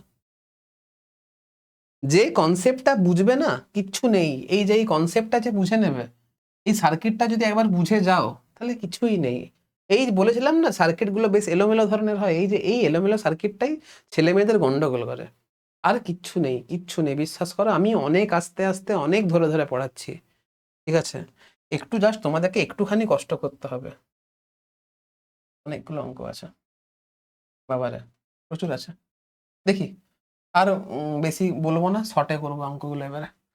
বলছে in a potentiometer experiment when terminals of cell are connected at a distance of 52 centimetre on the wire, then no current flows through it. ঠিক আছে, ভালো কথা। when 5 ohm shunt resistance is connected across the cell, the balancing length is 40 centimetre. the internal resistance, এটা কি বলবো বলো তো, এখন বাচ্চাদের অঙ্ক হয়ে গেল এটা। Small R is equal to, বড় আরটা কত আছে? 5, বিগ বাই স্মল, বিগ কত? 52, স্মল কত? স্মল হয়ে গেছে 40 মাইনাস 1। আমি সব জায়গাতে অপশনগুলো দিতে ভুলে গেছি, নিজে করবে। হ্যাঁ, হয়ে গেল অঙ্ক। এবারে in the given potentiometer circuit length of the wire AB is 3 metre. আচ্ছা, এবিটা 3 মিটার বলে দিয়েছে, ভালো কথা। অ্যান্ড রেজিস্ট্যান্স ইজ 4.5 ওহম, ভালো কথা। The length AC for no deflection in the galvanometer is, এটা তো তোমার ইএমএফ বের করার অঙ্ক, এটা তো ইএমএফ বের করার অঙ্ক, কিছু তো নেই এখানে, তো নিচের কানেকশনটাই নেই, তো ইএমএফ বের করার অঙ্ক তো। আমাকে এটা 0.5 ওহম বলেছে, এটা 4.5 ওহম বলেছে, এর লেন্থটা তোমার 3 মিটার বলে দিয়েছে। কোথায় গেল? 3 মিটার লেন্থ বলে দিয়েছে, সরি দাঁড়াও,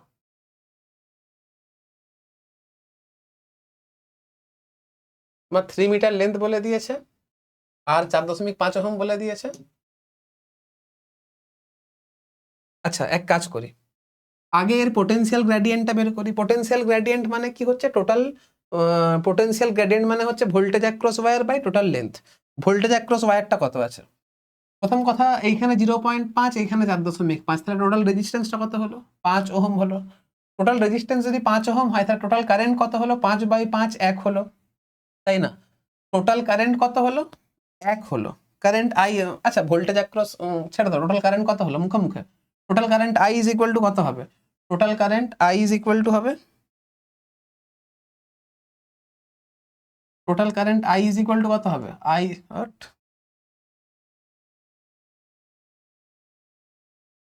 total current I is equal to হবে 5/5, 1 অ্যাম্পিয়ার। তাহলে ভোল্টেজ অ্যাক্রস ওয়্যারটা কত হবে? 4.5 ওহম ছিল, তাহলে 4.5 ভোল্ট হবে। তাহলে potential gradient lambda is equal to কত হবে? 4.5 ভোল্ট বাই 3 মিটার, এত ভোল্ট পার মিটার। কি বলেছে? Length AC for no deflection. ঘটনা হচ্ছে আমাকে টোটাল কতকে ব্যালেন্স করতে হবে? টোটাল 3 ভোল্টকে ব্যালেন্স করতে হবে। তাহলে 3 ভোল্টকে ব্যালেন্স করার জন্য কত লেন্থ লাগবে? তাহলে চুপচাপ দেখো না, ই ইজ ইকুয়াল টু ল্যামডা এল আমরা জানি, ই ইজ ইকুয়াল টু ল্যামডা এল আমরা জানি। ই কত আছে? ই এর মান 3 ভোল্ট আছে। ল্যামডার মান কত আছে? ল্যামডার মান আমার 4.5/3, মানে 45/30, 45/30 আছে। এল এর মানটা আমি জানি না, এল এর মানটা আমাকে বের করতে হবে। 15, যদি তুমি 15 দিয়ে কাটাকাটি করো, 15×3 = 45, 15×2 = 30, 3 কেটে গেল। তাহলে এল ইজ ইকুয়াল টু কত এলো? এল ইজ ইকুয়াল টু এলো 2 মিটার। তাহলে এল ইজ ইকুয়াল টু হয়ে গেল 2 মিটার। 2 metre answer. কি ছিল অঙ্কটাতে? ছিল কিছু? চলো নেক্সট।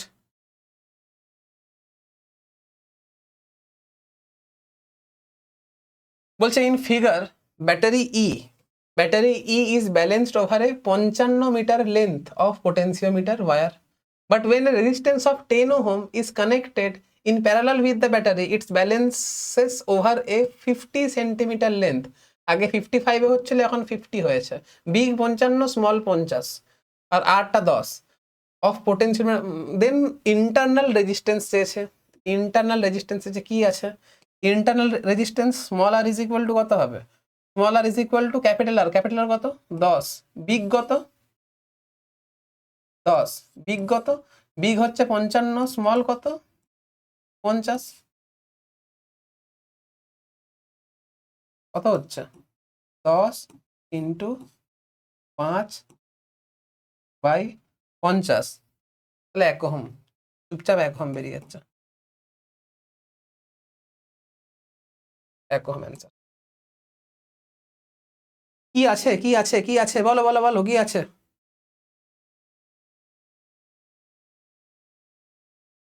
অফলাইন রেকর্ড করছি তো, অনলাইন ক্লাস হলে যদি লাইভ ক্লাস হতো মজা আসতো। বললাম না, এত বড় দেখতে বড় হবে অঙ্কগুলো, কিন্তু করতে খুবই সহজ হবে। করতে কিছু নেই, কিচ্ছু নেই, করাতে কিচ্ছু নেই, ঠিক আছে? দেখো নেক্সট নেক্সট নেক্সট।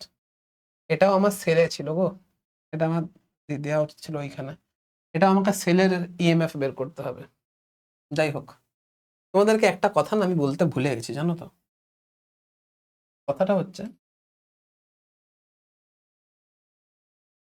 ওই জায়গাতে কপি করে নিই এটা।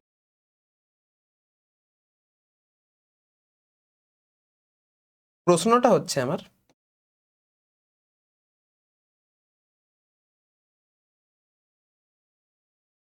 বেকার,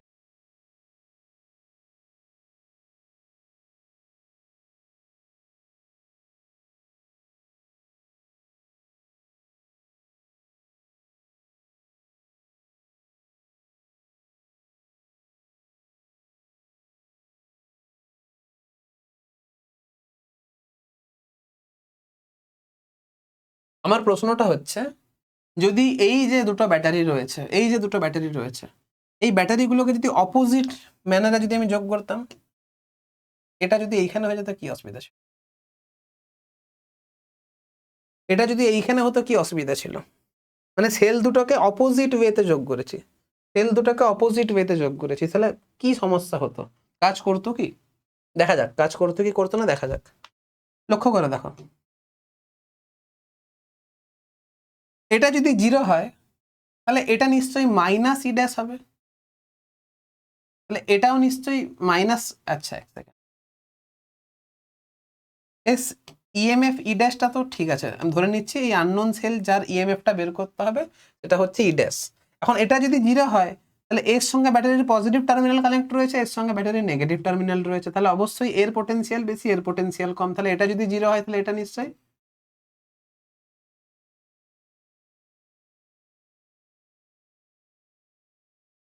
এটা নিশ্চয়ই মাইনাস ই ড্যাশ হবে। এটা যদি মাইনাস ই ড্যাশ হয় তাহলে এটাও নিশ্চয়ই মাইনাস ই ড্যাশ হবে। তাহলে ল্যামডা এলটা এখন হচ্ছে পজিটিভ, ল্যামডা এলটা হচ্ছে আমার পজিটিভ, কিন্তু এই মশাই হচ্ছে আমার নেগেটিভ। তার মানে তার মানে এই পজিটিভ দাড়িটাকে আমি এদিকে করে দিচ্ছি। এখন ঘটনা হচ্ছে এই মশাই কারেন্ট পাঠাবার চেষ্টা করছে এই ডাইরেকশনে, আবার এই মশাই কারেন্ট পাঠাবার চেষ্টা করছে এই ডাইরেকশনে, দুজনে তো কারেন্ট সেম ডাইরেকশনে ফ্লো করাবার চেষ্টা করছে। এও কারেন্ট পাঠাতে চাইছে এই ডাইরেকশনে, এই ডাইরেকশনে, আবার এই আকাশি মশাই এও কারেন্ট ফ্লো করাতে চাইছে এই ডাইরেকশনে। তাহলে এইখানে ব্যাটারিগুলো একে অপরকে সাপোর্ট করে দিচ্ছে, পোলারিটি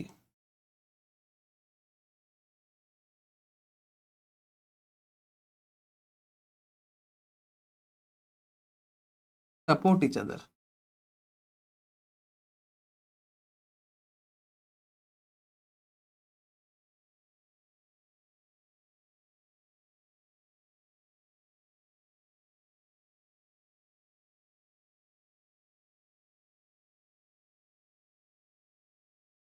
সমস্যাটা কি হবে জানো তো, কোনো ধরনের ব্যালেন্সিং পয়েন্ট পাওয়াই পসিবল হবে না।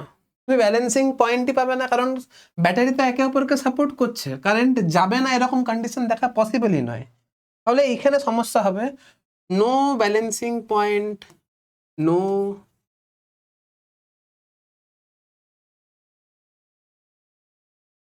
ব্যালেন্সিং পয়েন্ট, কোনো ব্যালেন্সিং পয়েন্ট পাওয়া পসিবল হবে না। আর যদি কোনো ব্যালেন্সিং পয়েন্ট পাওয়া পসিবল না হয় তাহলে কিন্তু এই পদ্ধতির সাহায্যে ইএমএফ গুলোকে কিন্তু এই পদ্ধতির সাহায্যে তোমার ইএমএফ কে মেজার করাই পসিবল নয়। তাহলে মেজার যদি করতে পারতে হয় তাহলে অবশ্যই ব্যাটারিগুলোকে সেম পোলারিটিতে কানেক্ট হতে হবে। তাহলে মেজারমেন্টটা যদি করতে পারতে হয় তাহলে ব্যাটারিগুলোকে অবশ্যই সেম পোলারিটিতে কানেক্ট হতে হবে। তাহলে battery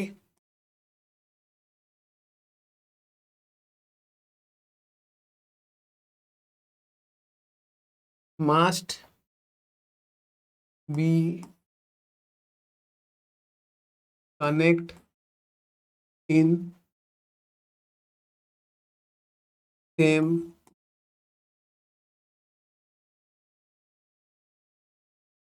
polarity. Battery must be connect in same polarity in primary and secondary circuit.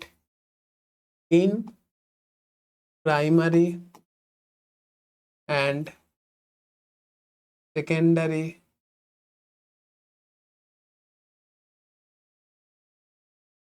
Circuit. বোঝা গেছে? এটা যেন খেয়াল থাকে। আমি একটু হাইলাইট করে দিচ্ছি।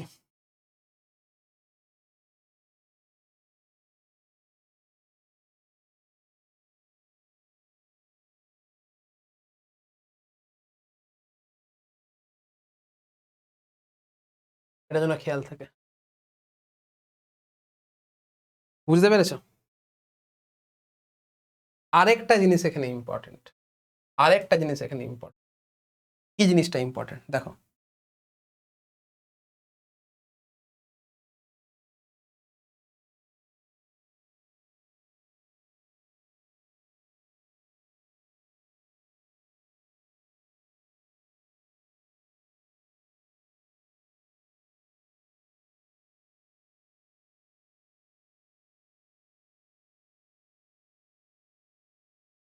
যা ডিটেলসে পড়াচ্ছি না তোমাদের, বুঝলে?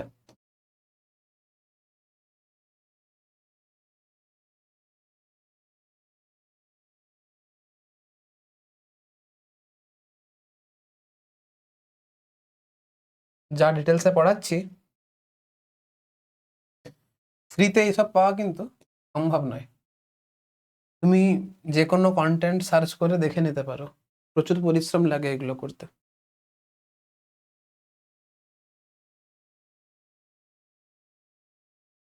এখন আমি আর ব্যাটারির পোলারিটিকে চেঞ্জ করছি না, আগে আসলে এখনো তাই থাক, ঠিক আছে?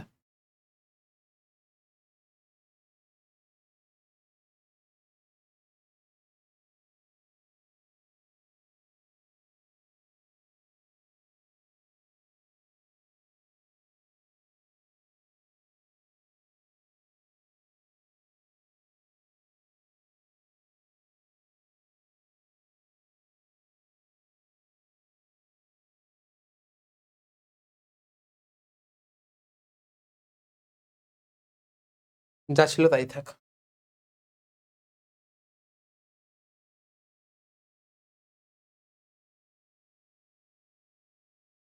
আমার প্রশ্ন হচ্ছে, যদি সেকেন্ডারি সার্কিটে যে সেল লাগিয়েছি বা সেকেন্ডারি সার্কিটে যে সেল লাগিয়েছি বা যে সেলের ইএমএফটা আমি ক্যালকুলেট করতে চাইছি, তার ইএমএফটা যদি প্রাইমারি সার্কিটের ইএমএফ এর থেকে বেশি, প্রাইমারি সার্কিটে যে সেল লাগিয়েছি তার ইএমএফ এর থেকে যদি বেশি হয়ে যায়, সুবিধার জন্য আমি ধরে নিচ্ছি এটা হচ্ছে ই প্রাইমারি, এটা ই পি ধরছি, আর এটাকে ই এস ধরছি। তাহলে ল্যামডা এল এর যে ম্যাক্সিমাম ভ্যালু হতে পারে সেটা কত হতে পারে? ধরে নাও তুমি small R is equal to 0 করে দিয়েছো আর capital R is equal to ও 0 করে দিয়েছিল। তাহলে ভোল্টেজ অ্যাক্রস ওয়্যার ম্যাক্সিমাম কত হতে পারে? ই প্রাইমারি হতে পারে। তাহলে lambda into capital L is equal to, ঠিক আছে? তাহলে আমার voltage drop across wire is equal to EP হতে পারে। তাহলে এর যে ম্যাক্সিমাম মান সেটা ইপি হতে পারে। সাপোজ করো ইপির মান, ধরে নাও ইপির মান হচ্ছে 5 ভোল্ট, আর তুমি সেকেন্ডারি যে সেলটা নিয়েছো এই সেকেন্ডারি সেলের EMF ES is equal to suppose করো 10 ভোল্ট। তার মানে সেকেন্ডারি সেলে, সরি সেকেন্ডারি সার্কিটে তুমি যে সেলটা লাগিয়েছো বা সেকেন্ডারি সার্কিটে যে সেলটা লাগিয়েছো, অর্থাৎ যে সেলের তুমি ইএমএফটা মেজার করতে চাইছো তার ইএমএফ যদি প্রাইমারি সার্কিটে যে সেলটা রয়েছে তার থেকে যদি বেশি হয়, তাহলে কি ঘটনাটা ঘটবে? অলওয়েজ কি হচ্ছে, always ES is greater than EP হচ্ছে। আর যদি ইএস ইজ গ্রেটার দেন যদি ইপি হয়, তাহলে সবসময় কিন্তু রেড জিতে যাবে, এখানে সবসময় কিন্তু রেড জিতে যাবে, সব সময় কিন্তু রেড জিতবে। তাহলে আজীবনকাল কারেন্ট কিন্তু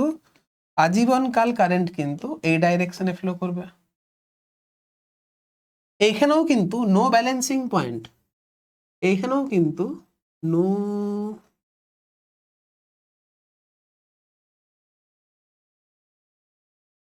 এইখানেও কিন্তু নো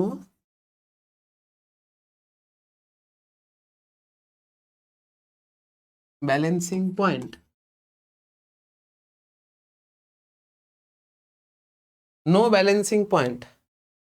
তার মানে এইখানে যদি এই পদ্ধতির সাহায্যে যদি আমাকে সেলের ইএমএফটাকে যদি বের করতে হয়, এই পদ্ধতির সাহায্যে যদি সেলের ইএমএফটাকে যদি বের করতে হয়, তাহলে আমাকে কি করতে হবে? তাহলে আমাকে খেয়াল রাখতে হবে যেন অলওয়েজ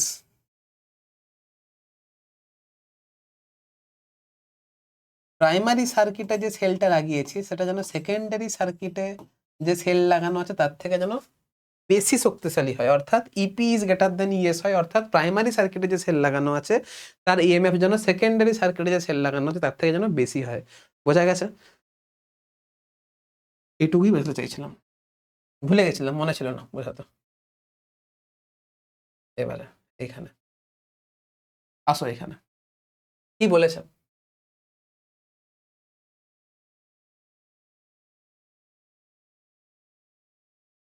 বলছে a resistance of 4 ohm and a wire of length 5 metre and resistance 5 ohm. তাহলে এই যে পোটেনশিওমিটার ওয়্যারের গল্পটা এখানে বলেছে, আমার পোটেনশিওমিটার ওয়্যারের গল্পটা এইখানে বলা আছে। এটা হচ্ছে পোটেনশিওমিটারের ওয়্যারের গল্প। আর joined in series and connected to a cell of EMF, সেলের ইএমএফটা কত বলেছে? সেলের ইএমএফটা 10 ভোল্ট বলেছে। অ্যান্ড ইন্টারনাল রেজিস্ট্যান্স 1 ওহম বলেছে। ভালো কথা।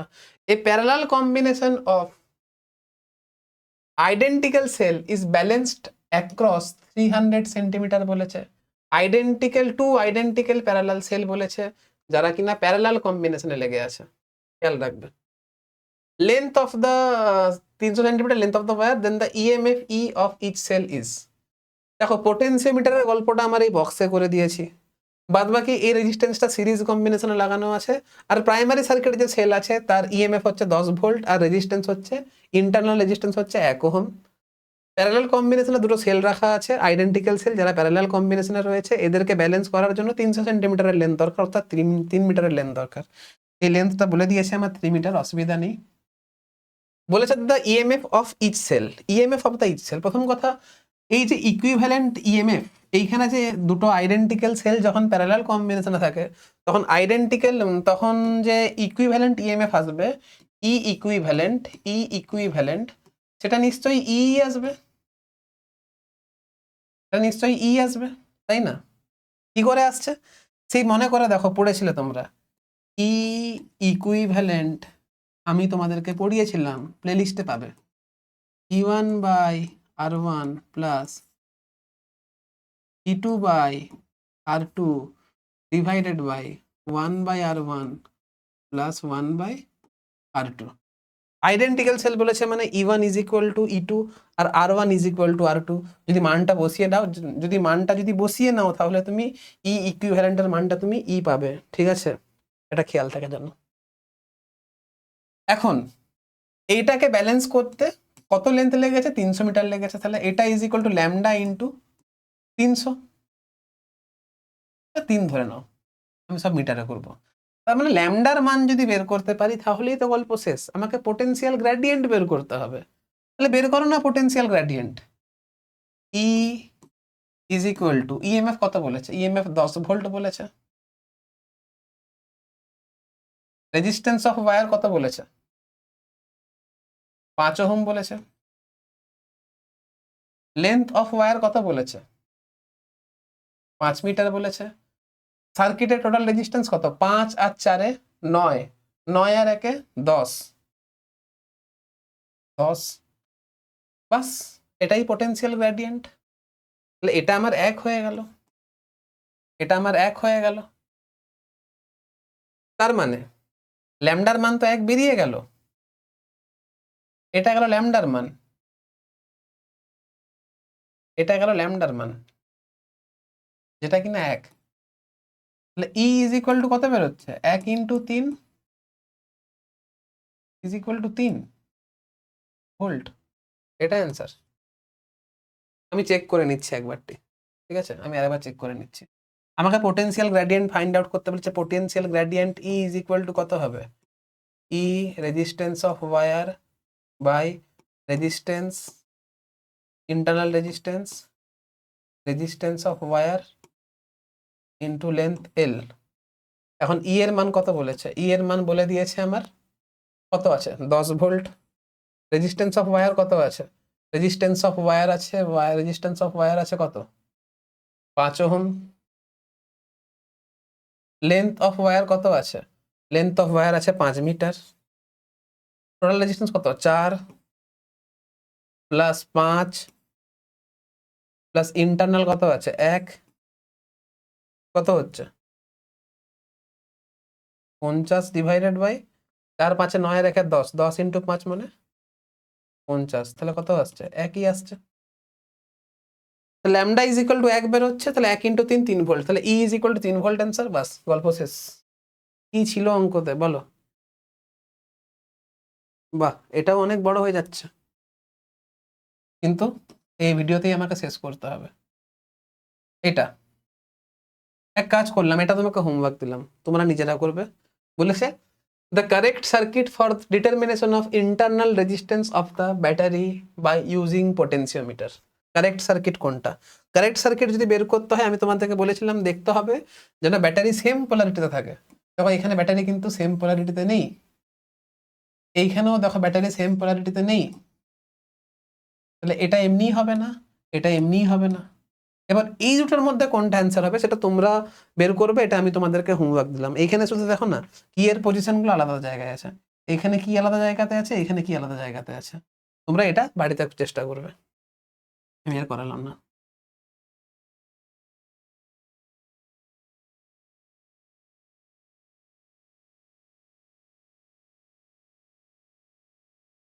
এবারে আমাকে দুটো সেলের ইএমএফ কে কম্পেয়ার করে দেখাতে হবে। পোটেনশিওমিটার ওয়্যারটা ইউজ করে, পোটেনশিওমিটারের সার্কিট ইউজ করে দুটো সেলের আমাকে ইএমএফটা কম্পেয়ার করে দেখাতে হবে। কি করে কম্পেয়ার করে দেখাবো? কিছু না, কিচ্ছু না।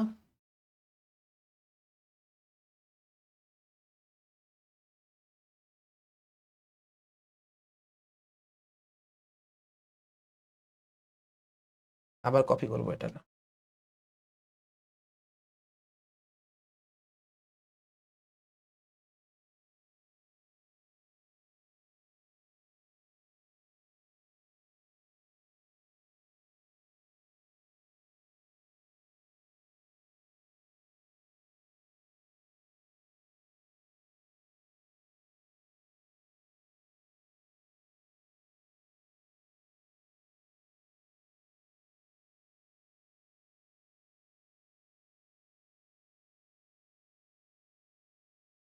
সেকেন্ডারি সার্কিটে সেল লাগবে।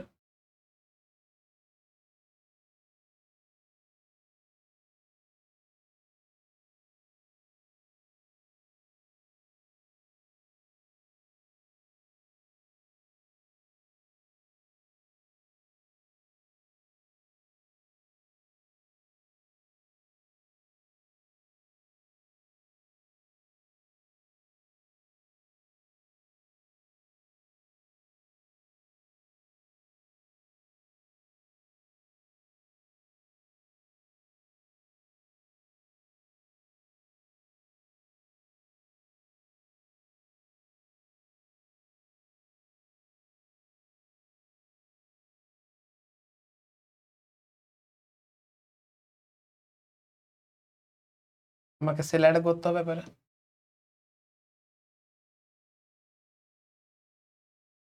যেন পোলারিটি সেম থাকে সেই দিকে খেয়াল রাখতে হবে আমাকে।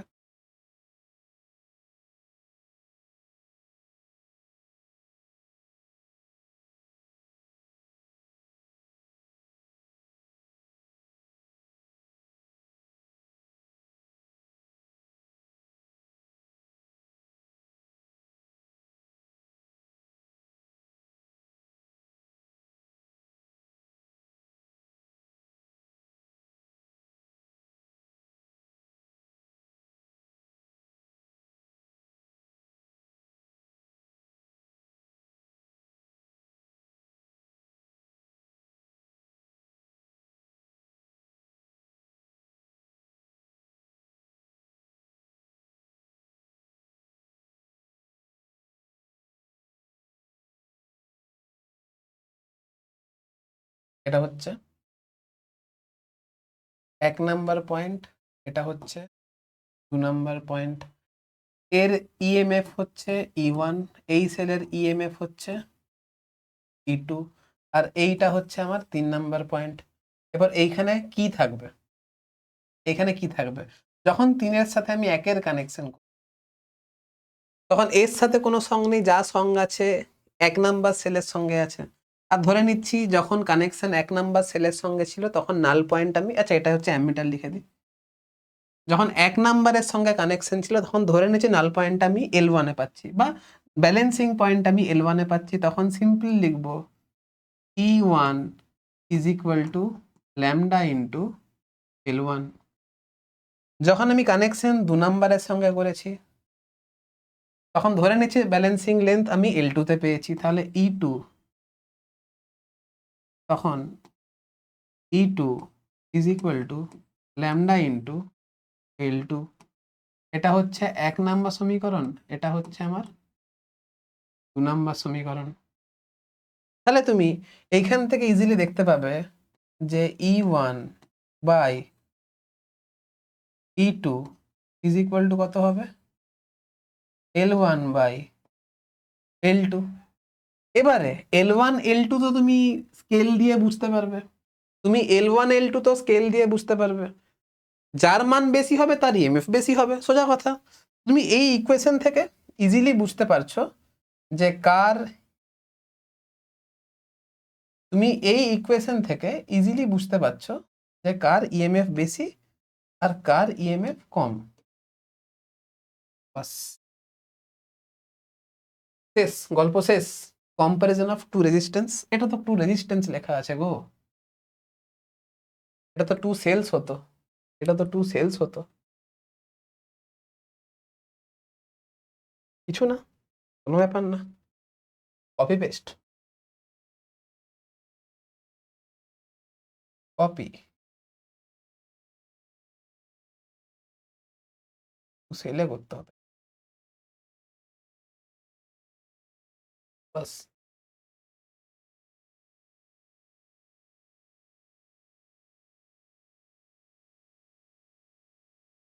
দরকার নেই করা।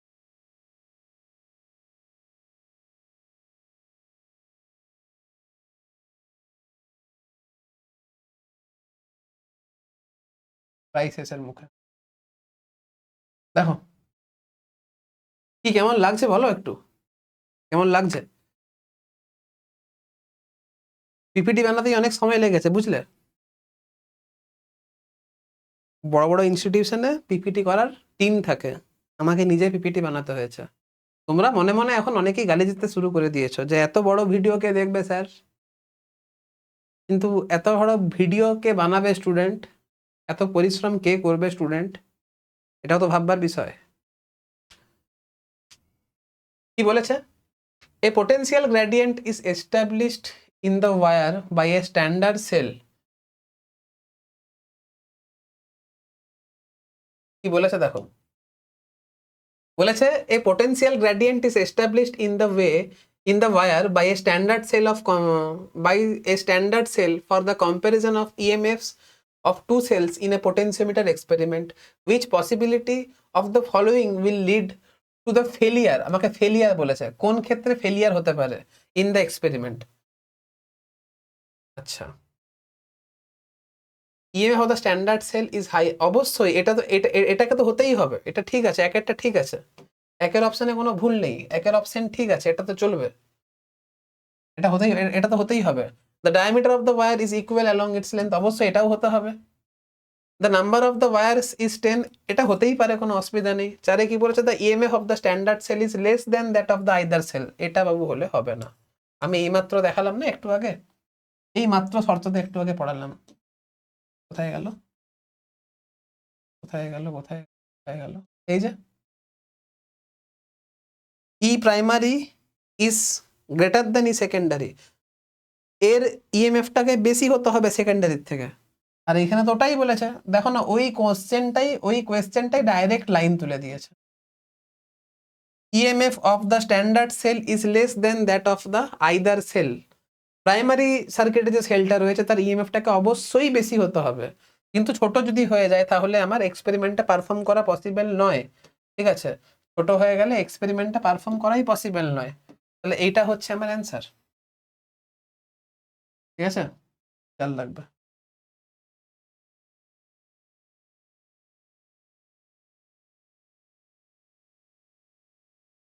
কি বলছে দেখো এবারে। In the following diagram, the deflection in the galvanometer in a potentiometer circuit is 0. Then, আচ্ছা E1 ব্যালেন্সিং লেন্থ নিয়ে, E1 এর ব্যালেন্সিং লেন্থ বড় না E2 এর ব্যালেন্সিং লেন্থ বড়? অবশ্যই E2 এর ব্যালেন্সিং লেন্থ বড়। প্রথমে দেখো সেম পোলারিটি আছে না নেই? অবশ্যই দেখো সেম পোলারিটি রয়েছে, সেম পোলারিটি রয়েছে। সেম পোলারিটি যদি থাকে, এখন দেখো কার ব্যালেন্সিং লেন্থ বেশি? অবশ্যই E2 এর ব্যালেন্সিং লেন্থ বেশি। আর E2 এর যদি ব্যালেন্সিং লেন্থ বেশি হয়, আমরা এইমাত্র পড়লাম যে E1 by E2 is equal to L1 by L2। যেহেতু L2 বড়, তাই জন্য E2 বড় হবে। তাহলে কোনটা অ্যান্সার হবে? E2 ইজ বড় E1 এর থেকে, তাহলে এটা আমার অ্যান্সার। বোঝা গেছে? নেক্সট, এটা কি বলেছে? The following diagram shows the circuit for a comparison of EMF of two cells. The circuit can be corrected by, circuit কিভাবে কারেক্ট করতে পারবে? লক্ষ্য করে দেখো, এর পোলারিটি ঠিক আছে, এর পোলারিটি ঠিক আছে, কিন্তু এর পোলারিটি আমার ঠিক নেই। তাহলে E2 এর পোলারিটিকে ঘোরাতে হবে, E2 এর পোলারিটি ঘোরাতে হবে, তাহলে এইটা আমার answer. Reversing the terminals of E2, answer. দেখলে, মুখে মুখে অ্যান্সার, মুখে মুখে। একটু যদি কনসেপ্ট ভালো থাকে তাহলে মুখে মুখে অ্যান্সার, কোনো ট্রিক মুখস্থ করার দরকার নেই, কোনো ট্রিক দরকার নেই। নেক্সট, কম, এই তো হয়ে গেছে, হয়ে গেছে, হয়ে গেছে, আর একটা হয়ে গেছে, গল্প শেষ, গল্প শেষ। আবার কপি করব।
লাগাও ব্যাটারি।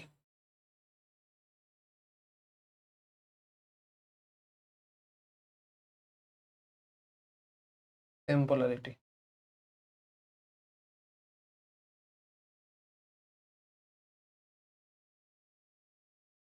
এখানে সেল একটা, এইখানে সেল একটা।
ঠিক আছে, এটা হচ্ছে গ্যালভানোমিটার। জায়গা নেই বলে, আচ্ছা জায়গা কি দরকার, আবার ইউজ করি নাকি,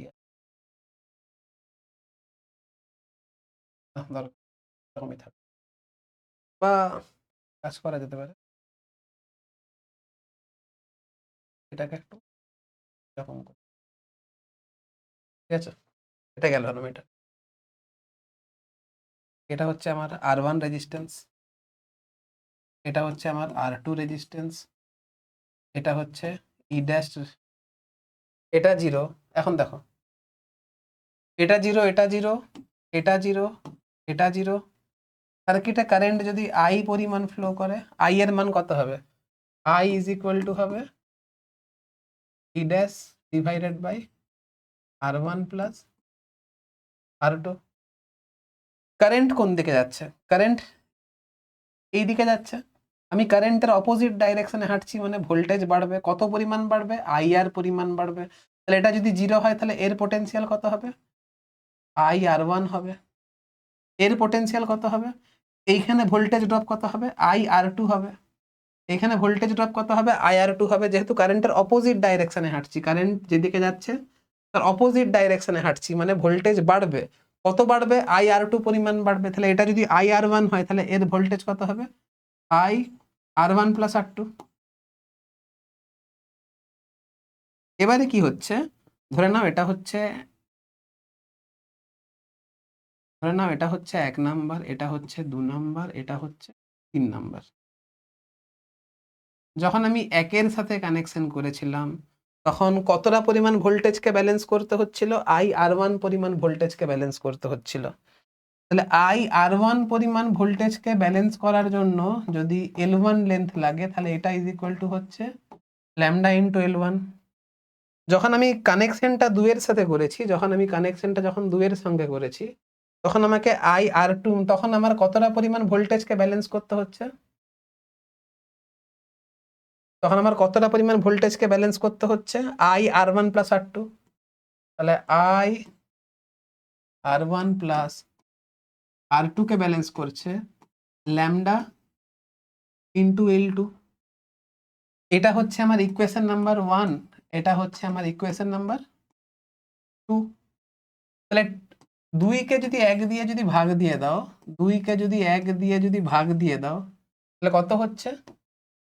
L2 by L1 is equal to কত হচ্ছে? R1 plus R2 divided by R1 is equal to হচ্ছে 1 প্লাস R2 বাই R1। হচ্ছে তো?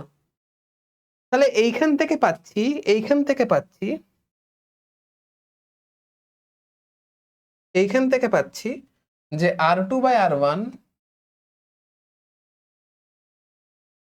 R2 by R1 is equal to হচ্ছে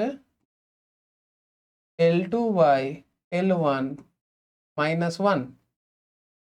বোঝা গেছে?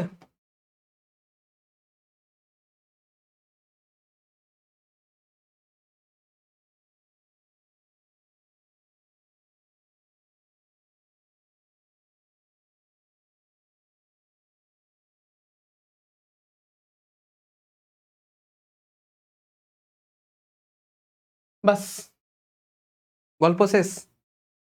শেষ, গল্প শেষ, পোটেনশিওমিটার শেষ। আর এই তো ছিল, বলো কঠিন ছিল এটা? হ্যাঁ, এখান থেকে কিন্তু কোয়েশ্চেন আমি দেখিনি এখনো পর্যন্ত, কারণ এইটা মুখস্থ রাখার কিছুই দরকার নেই। শব্দ কনসেপ্ট দিয়েই হলো। বলো না কি ট্রিক বলেছি আমি তোমাদেরকে? ওই শুধু ইন্টারনাল রেজিস্ট্যান্সটাই তো বলেছি, small R is equal to capital R into big by small minus 1। বাদ বাকি তো কিছু নেই। একটা অঙ্ক কি রইলো যেটা খুব বড় পদ্ধতি হলো? আর বলো এমন কি কনসেপ্ট তোমাদেরকে পোটেনশিওমিটারে নতুন শেখালাম? নতুন তো কিছু শেখাইনি। যা যা এতদিন ধরে শিখে এসেছো সেটাই আমি, সেই কনসেপ্ট দিয়েই আমি পোটেনশিওমিটারের ইচ অ্যান্ড এভরি টপিক তোমাদের করালাম। যাই হোক, ভিডিওটা কেমন লাগলো অবশ্যই জানিও, কারণ তোমাদের এই এত বড় পিপিটি বানাতে অনেক সময় লেগেছে, অনেকটা পরিশ্রম করেছি। আমারও কিছু রিওয়ার্ড পাওয়া দরকার। তোমরা যেমন পরীক্ষাতে নাম্বার পেয়ে রিওয়ার্ড পাও, ঠিক সেরকম তোমাদের কাছে ফিডব্যাক পেয়ে আমরা রিওয়ার্ড পাই। একটু কমেন্টে জানিও কেমন লাগলো। তাহলে ঠিক আছে, আজকের মতো এতটাই রইলো। পড়তে থাকো, ভালো থাকো, ভালোভাবে পড়াশোনা করো।